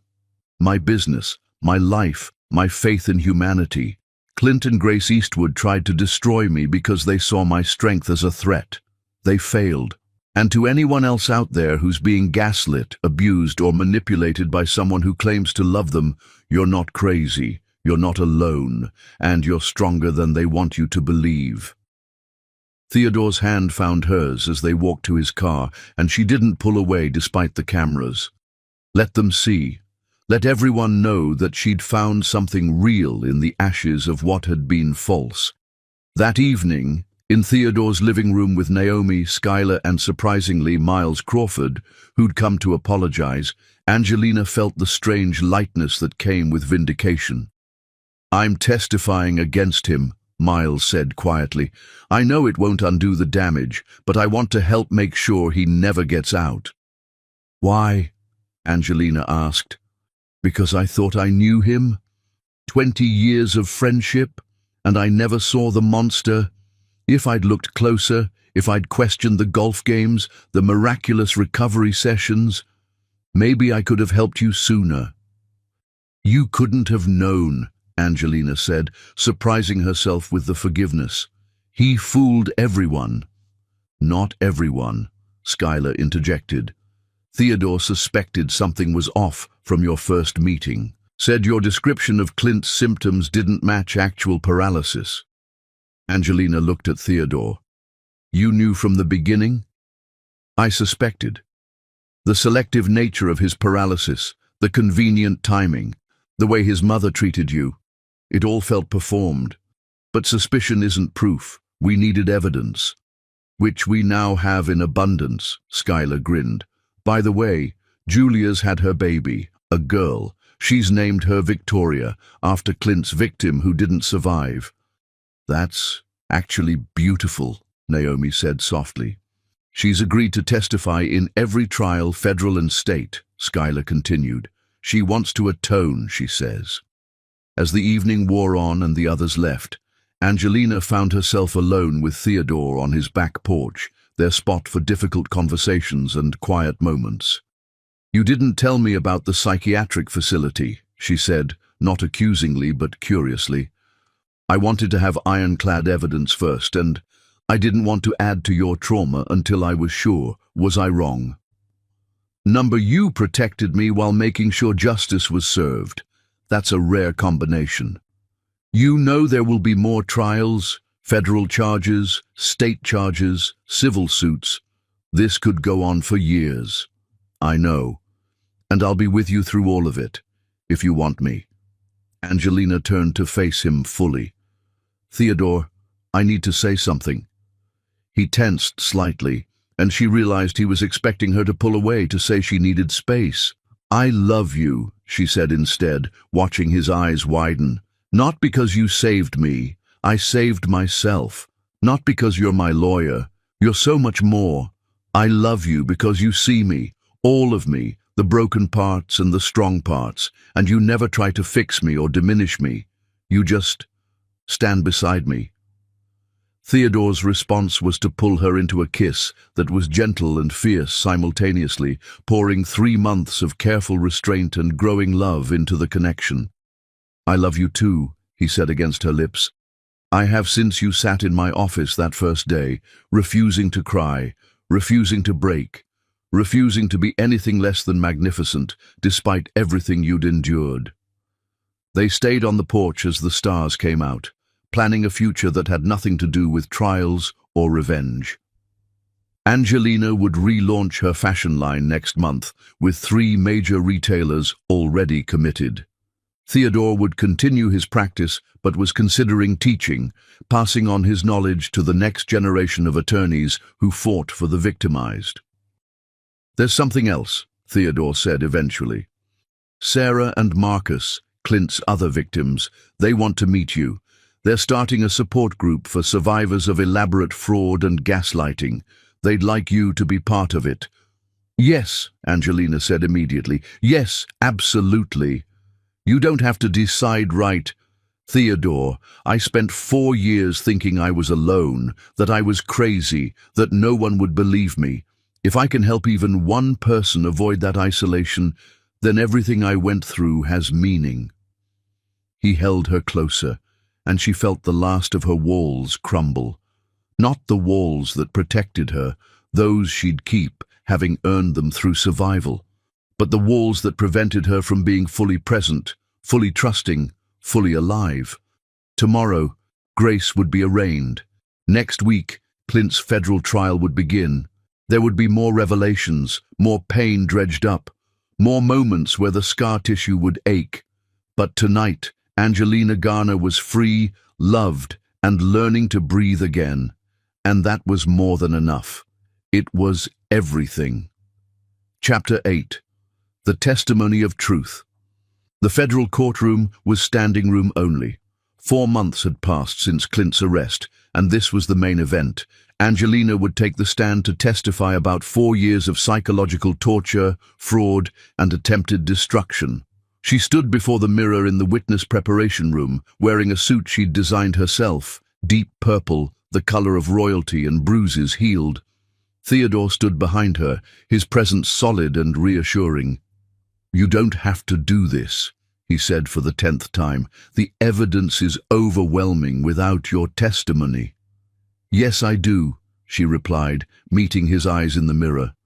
"Not for the conviction. You're right, that's assured. But for me, for the woman who spent 4 years doubting her own sanity. She deserves to have her truth spoken aloud in a court of law." Theodore's hands settled on her shoulders, warm and steady. "Then speak it, every word. Leave nothing in the shadows." Elizabeth Harper knocked and entered. "They're ready for you."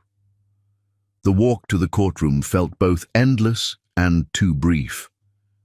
Clint sat at the defense table, no longer pretending paralysis, wearing an expensive suit that couldn't hide the orange jumpsuit underneath. He'd lost weight, his face gaunt, but his eyes still held that calculating coldness. As Angelina took the oath, her hand steady on the Bible, she felt the weight of the moment. Not just her story, but Sarah's, Marcus's, Victoria's, and any unknown victims who might be listening. "Miss Garner," Elizabeth began, "please tell the court how you met the defendant." Angelina's voice came out clear, stronger than she'd expected. "At a fashion gala in Manhattan, March 2016. I'd just been featured in Forbes. He approached me with congratulations, said he'd been following my career." What happened next? "He courted me intensively, flowers daily, surprise trips, constant attention. He learned everything about me, my mother's recent death, my father's illness, my dreams for my company. Looking back, it was reconnaissance, not romance."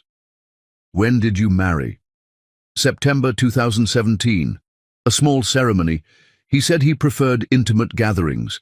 Really, he didn't want many witnesses to his performance." "Tell us about the accident."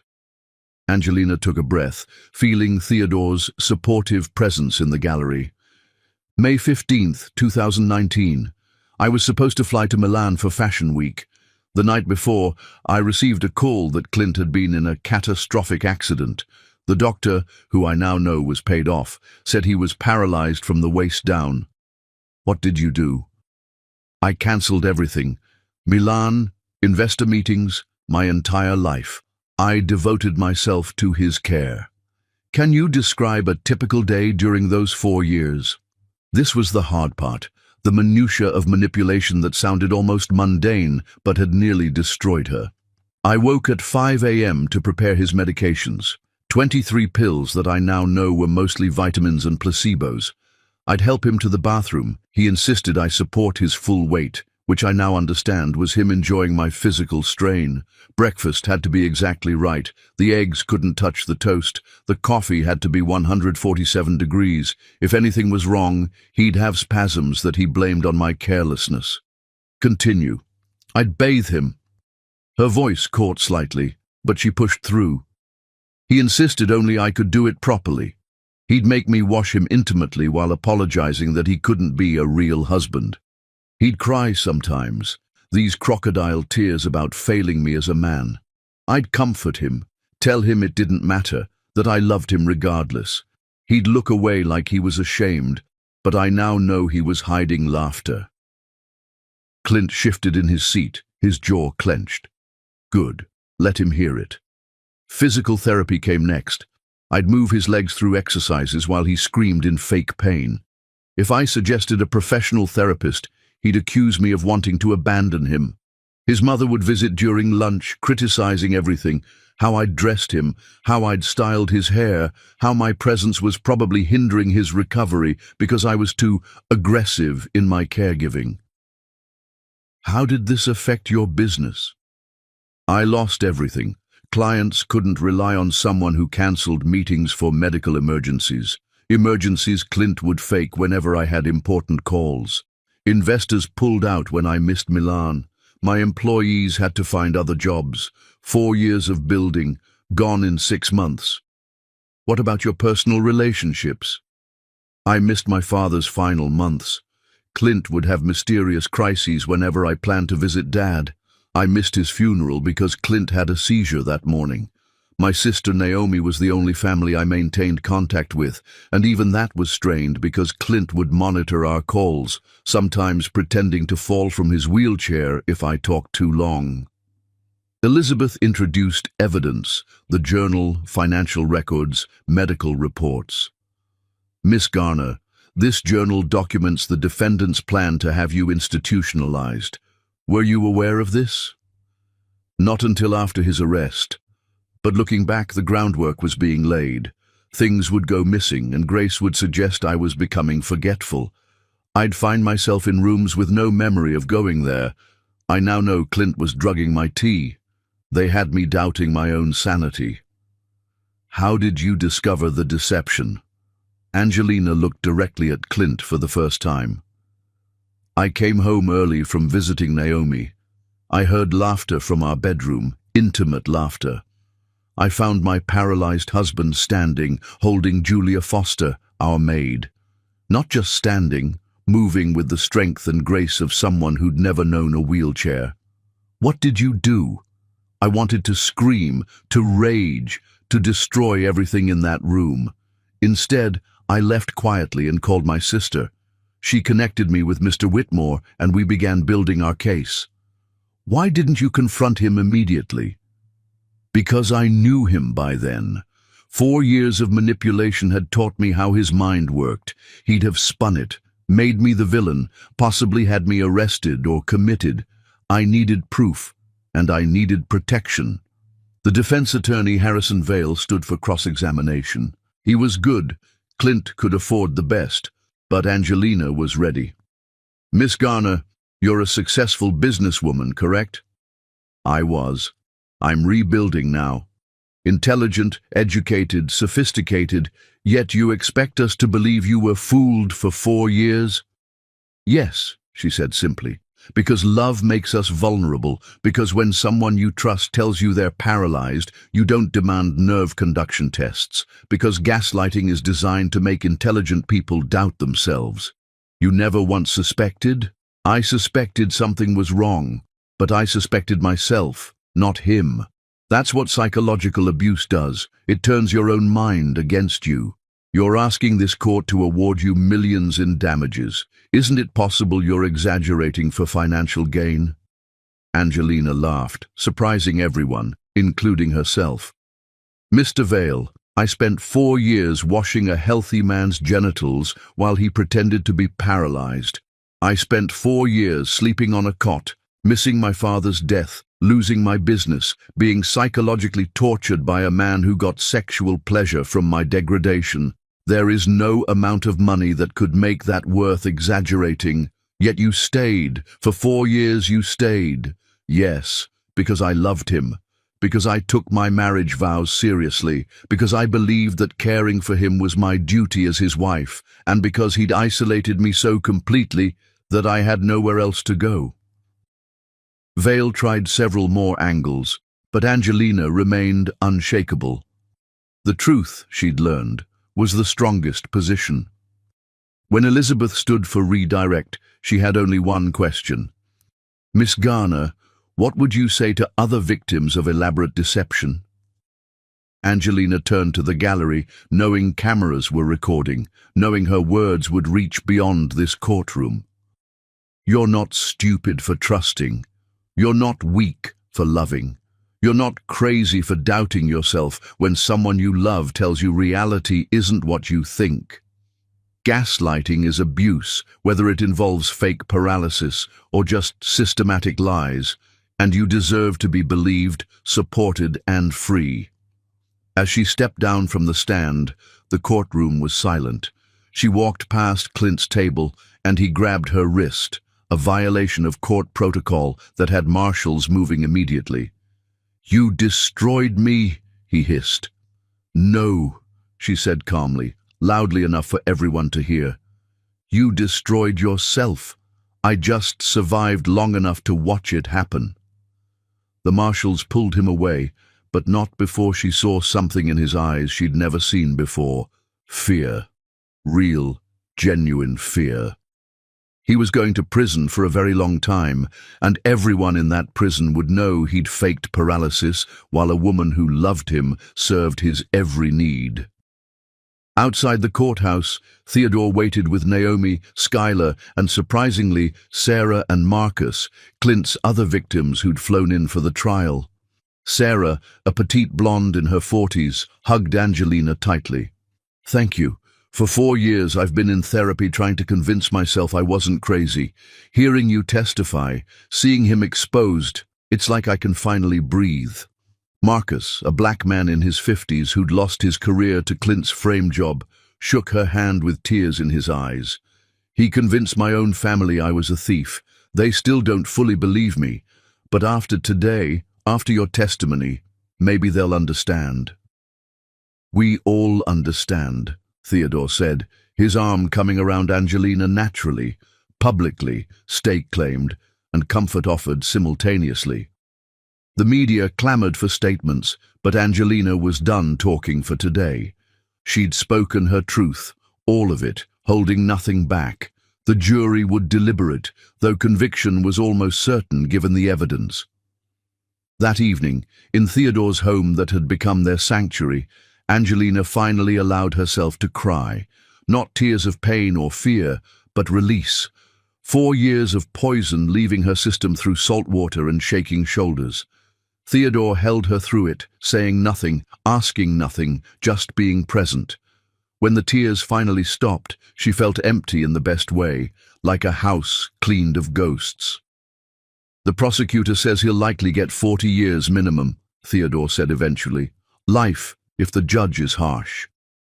"It doesn't matter," Angelina realized with surprise. "I mean, I want justice, but the number doesn't matter. He's done. He'll never hurt another woman. That's what matters." "You matter," Theodore corrected. "Your healing, your future, your happiness." "My future," she repeated, tasting the words. "I haven't thought about the future as mine in so long. It was always about managing Clint's needs, surviving each day." "What do you want your future to look like?" Angelina considered. "My fashion line relaunching bigger than before. Travel to Milan finally, maybe Paris, a home that's never been touched by lies, children someday, raised to recognize manipulation and resist it. And," she looked at him, "a partner who sees me as an equal, not a possession or a servant." "I can offer that," Theodore said quietly. "The partnership, the equality, the respect, and the love, if you're ready for it." "I'm getting there," she said honestly. "The trial needs to end first. I need to legally and emotionally close this chapter. But yes, Theodore, when I'm ready, it's you I want to be ready for." He kissed her forehead, a gesture both intimate and patient. "I'll wait, however long it takes." As they sat together in comfortable silence, Angelina's phone buzzed with messages. Support from old clients wanting to work with her again. Interview requests from major fashion magazines. An invitation to speak at a conference on surviving psychological abuse. Her new life was calling, built on the ashes of what Clint had burned, and for the first time in 4 years, she was ready to answer. The verdict would come tomorrow. Clint would likely spend the rest of his life in prison. Grace was already serving 5 years. Julia was in therapy, raising her daughter with the weight of her choices. But tonight, Angelina Garner was free, testified, and unburdened. The truth had been spoken into legal record. Her reality had been validated by a court of law, and that, more than any revenge, was justice. Chapter 9. The verdict's shadow. The jury deliberated for exactly 3 hours and 17 minutes. Angelina knew because she counted every second, sitting in the courthouse cafe with Theodore, Naomi, and her new support system of survivors. When the bailiff announced the jury had reached a verdict, the walk back to the courtroom felt like approaching destiny. Clint sat at the defense table, his orange jumpsuit a far cry from the Italian suits he'd worn while pretending paralysis. His mother Grace was absent, serving her own sentence, but Julia sat in the gallery holding baby Victoria, her presence a complicated reminder of consequences. "Will the defendant please rise?" Judge William Morrison commanded. Clint stood, his posture still arrogant despite everything. "On the count of insurance fraud in the first degree, how do you find?" "Guilty." "On the count of wire fraud?" "Guilty." "On the count of securities fraud?" "Guilty." The litany continued through 27 charges. Guilty, guilty, guilty. Each verdict fell like a stone, building a wall between Clint's past freedom and his future imprisonment. On the count of conspiracy to commit false imprisonment, guilty. On the count of intentional infliction of emotional distress, guilty. When the final verdict was read, the courtroom held its breath for sentencing. Judge Morrison looked at Clint with undisguised contempt. "Mr. Eastwood, in my 30 years on the bench, I have rarely encountered such calculated cruelty. You didn't just defraud insurance companies and investors. You systematically destroyed a woman who loved you for sport and profit. You've shown no remorse, no acknowledgement of the pain you've caused." Clint's jaw clenched, but he remained silent. "I sentence you to 45 years in federal prison without the possibility of parole. Additionally, all assets obtained through fraud are to be liquidated and distributed to your victims, with Miss Garner as primary beneficiary, given the extent of her losses." The gavel fell with finality. Clint turned to stare at Angelina, his eyes promising retribution, even from behind bars. But she didn't flinch. His power over her had died the moment she'd seen him walking with Julia. This was just the funeral. As marshals led Clint away, he suddenly spoke. "You'll never be free of me, Angelina. Every relationship you have, you'll wonder if they're lying. Every kindness will feel like manipulation. I'm in your head forever." Theodore started to respond, but Angelina touched his arm, stepping forward herself. "You're wrong, Clint. You're not in my head.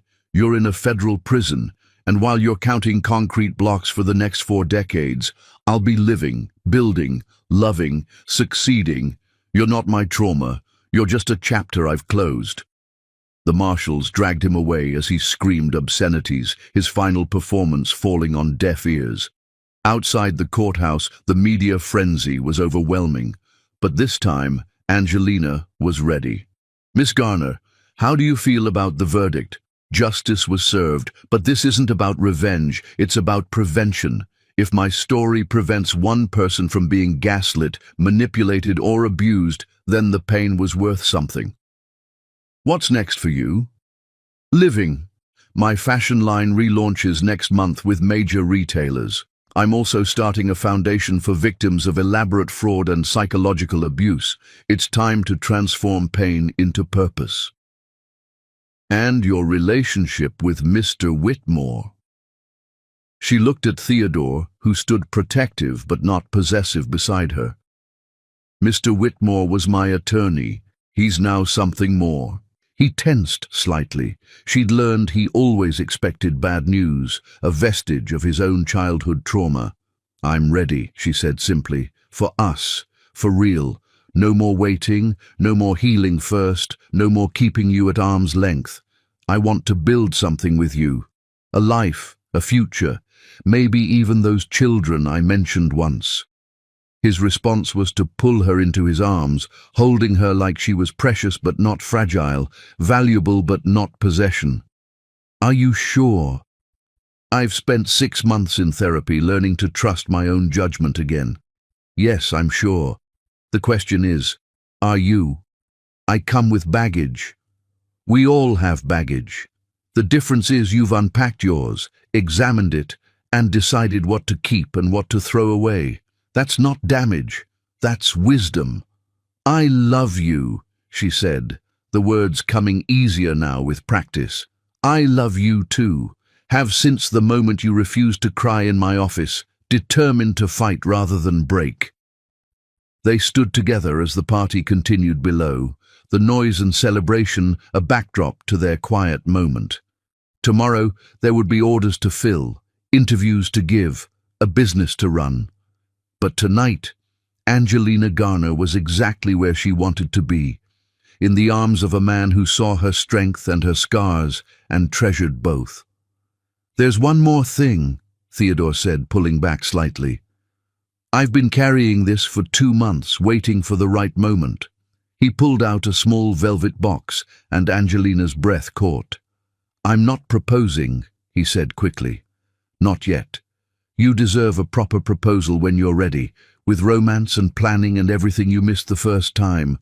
This is a promise ring, a promise that when you're ready, I'll be here, that I'll never lie to you, never manipulate you, never be anything but honest about who I am and what I feel. The ring was simple, elegant, a single sapphire surrounded by small diamonds, nothing like the ostentatious diamond Clint had given her to mark his ownership. It's perfect, she whispered, letting him slide it onto her right hand. When you're ready to move it to your left hand, just say the word. Theodore Whitmore, are you actually capable of being romantic? You have no idea, he said with a grin that transformed his usually serious face. I've been planning our first proper date for 6 months. I have spreadsheets. She laughed, really laughed, the sound carrying across the night air like freedom itself. Chapter 10. Love's Ultimate Revenge. 1 year later, Angelina stood in the Milanese showroom she'd dreamed of for a decade, watching buyers from around the world examine her latest collection. Resurrection had been a statement, Phoenix had been a comeback, but Unconquered was a victory lap. Theodore sat in the corner, working on his laptop, having flown in to support her, but understanding she needed to do this alone. He'd become remarkably good at being present without overshadowing, supportive without suffocating. Miss Garner, called Adriana Versace, the legendary buyer who'd rejected her meeting 6 years ago when Clint's fake accident had derailed everything. This collection is extraordinary. The way you've woven strength and vulnerability into each piece, it's autobiographical, isn't it? All fashion is autobiography, Angelina replied. We just don't always admit it. I want exclusive European rights. Whatever Nordstrom is paying, I'll double it. The girl who'd slept on a cot beside a fake invalid's bed would have cried. The woman who'd survived and thrived simply smiled. I'll have my team send you the contracts. That evening, in their hotel suite overlooking the Duomo, Theodore opened champagne while Angelina finally allowed herself to feel the magnitude of her triumph. You did it, he said. Milan. Exactly as you planned. 6 years late, but yes. Not late, right on time. You weren't ready 6 years ago, not for this level of success. What you've built now, from the ashes of what you lost, is so much stronger. Her phone buzzed with a news alert. Disgraced tech mogul Clint Eastwood beaten in prison, transferred to solitary for protection. She showed Theodore, waiting to feel something, satisfaction maybe, or vindication. Instead, she felt nothing. Clint had become irrelevant to her story. Julia sent another letter, Theodore mentioned, pulling an envelope from his briefcase. I haven't opened it. Your choice whether to read it. Angelina took the letter, considering. Over the past year, Julia had written monthly, chronicling her therapy, her growth, Victoria's development. Angelina had read them all, but never responded. This one was different. The envelope contained photos. Victoria, now 18 months old, chubby-cheeked and bright-eyed, nothing of Clint visible in her features. And a graduation certificate. Julia had completed her degree in social work, planning to help other women who'd been manipulated into harmful situations. The letter was brief. Angelina, I graduate next week. No one will be there to celebrate with me. My family disowned me after the trial. I don't blame them. I don't blame you for not responding to my letters. I just wanted you to know that Victoria and I are building something good from something terrible. You showed me that was possible. I'm including my graduation invitation, not because I expect you to come, but because you deserve to know that your mercy toward me wasn't wasted. I'm becoming someone Victoria won't be ashamed of. Forever grateful, Julia. Are you going to go? Theodore asked, reading over her shoulder. No, Angelina said softly, but I'll send flowers and a trust fund information for Victoria, something Clint can never touch that will ensure she gets an education without desperation driving her choices. That's generous. That's strategic. Victoria is innocent in all this, and maybe with resources and opportunity, she'll become something wonderful despite her origins. Theodore pulled her close, and she melted into his warmth. Tomorrow, they'd fly home to the house they'd bought together. Not his, not hers, but theirs. A place with no ghosts, no medical equipment, no wheelchair ramps, just rooms full of light and possibility. I have something to tell you, Theodore said against her hair. Good or bad? Wonderful, at least I think so. Sarah called. She and Marcus are getting married. 2 survivors of Clint's manipulation, finding love in the support group. She wants you to be maid of honor. Angelina smiled. Another resurrection, another phoenix rising. Of course I will. And, Theodore continued, his voice shifting to something more serious, I have a question to ask you. He moved to one knee, and Angelina's breath caught. A year of healing, of rebuilding, of learning to trust again, and now this moment she'd never thought she'd want again. Angelina Garner, he began, pulling out a ring box different from the promise ring she'd been wearing.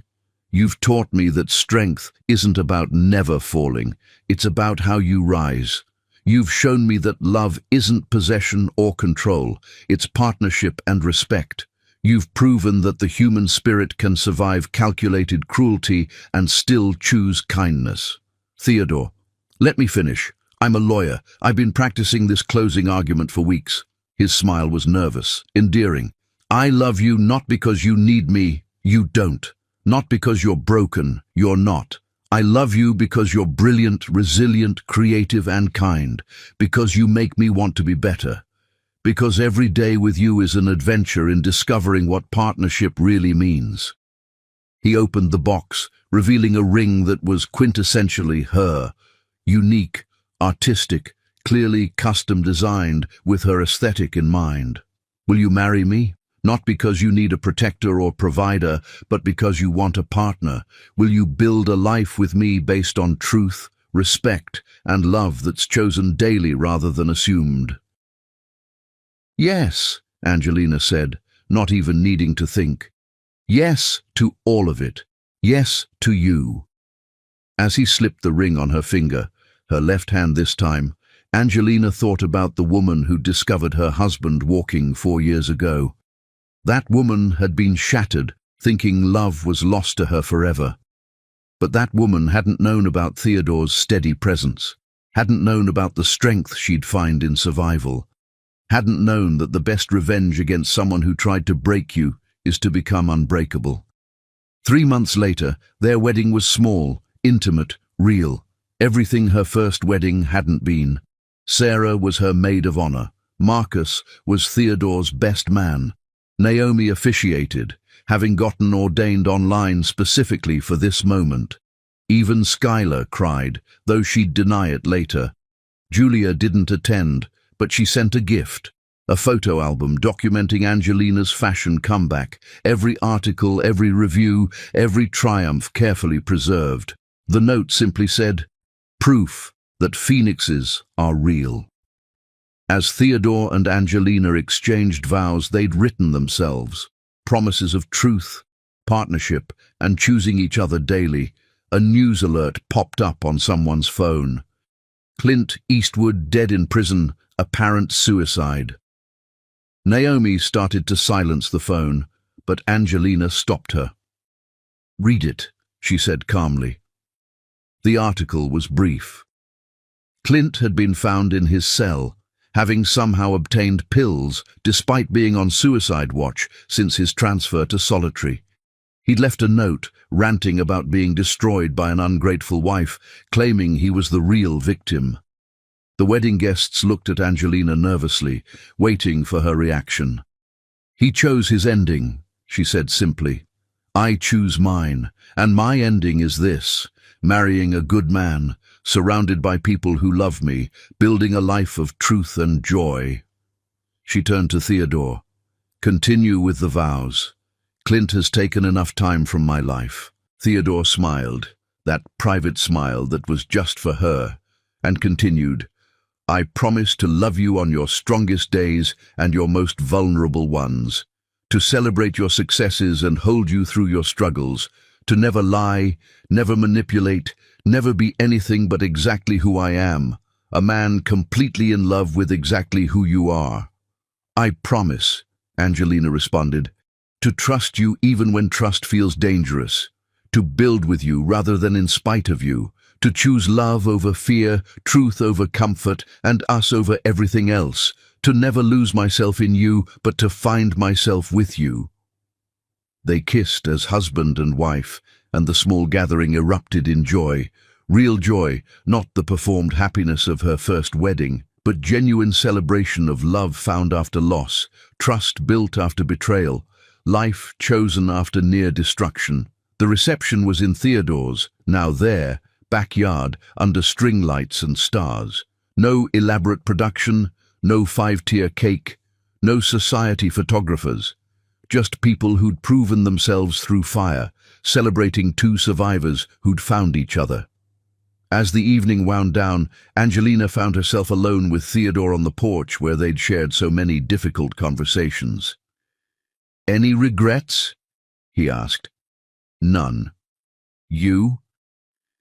"Just one. I wish I'd found you sooner, could have prevented—" "No," she interrupted. "If you'd found me sooner, I wouldn't have been ready. I would have been the girl who thought love meant sacrifice, who confused devotion with servitude. I had to go through hell to understand what heaven looked like." "And what does heaven look like?" "Like this, like truth, like partnership, like love that strengthens rather than diminishes." She paused, then smiled. "Like really good sex with someone who actually wants me." Theodore laughed, pulling her closer.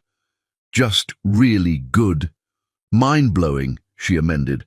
"Turns out when your partner isn't faking paralysis, intimacy is actually intimate." They stood together, watching guests dance in their backyard, Sarah and Marcus lost in each other, Naomi teaching Skylar some complicated step, even baby Victoria, brought by a friend of Julia's, toddling around in a flower girl dress they'd sent despite Julia's absence. "This is my revenge," Angelina said softly. "Not his death, not his imprisonment. This, being happy, being loved, being free. He tried to convince me I was worthless, and instead I discovered I'm invaluable. He tried to break me, and instead I became unbreakable. He tried to make me disappear, and instead I became unmissable." "And unforgettable," Theodore added, kissing her temple. 6 months later, when Angelina discovered she was pregnant, she thought of Clint's journal entry about her never having children, about dying alone and broken. She placed a hand on her still flat stomach and smiled. 2 years later, when their daughter was born, healthy, perfect, surrounded by love from the moment she drew breath, Angelina named her Victoria Hope. Victoria for the woman who hadn't survived Clint's abuse, but whose story had helped convict him. Hope for what Angelina had never lost, even in the darkest moments. 5 years later, when Angelina's fashion empire had boutiques in 12 countries and employed over 500 people, she kept a photo on her desk. From that night she'd discovered Clint walking, not as a reminder of pain, but of the moment her real life began. 10 years later, when Theodore was nominated for a judgeship based on his work defending abuse survivors, Angelina stood beside him at the ceremony, their 2 children, Victoria Hope and James Truth, playing at their feet. "You know what the best revenge really is?" she asked Theodore that night as they watched their children sleep. "What?" "Forgetting to think about revenge at all. Days go by now when I don't think of him, weeks sometimes. He's become nothing more than a cautionary tale I tell when it might help someone. He wanted to be the main character in my story, and instead he became a footnote." "Not even a footnote," Theodore corrected. "A typo that got edited out in the final draft." They stood together in the doorway of their children's room, watching small chests rise and fall with peaceful sleep. Children who would grow up knowing love was partnership, that strength wasn't dominance, that trust was earned through consistent truth. Somewhere, Clint's mother Grace was finishing her extended sentence, additional years added for conspiracy charges uncovered during the investigation. Somewhere, Julia was graduating with her master's in social work, Victoria beside her, building a life of service from a foundation of shame. Somewhere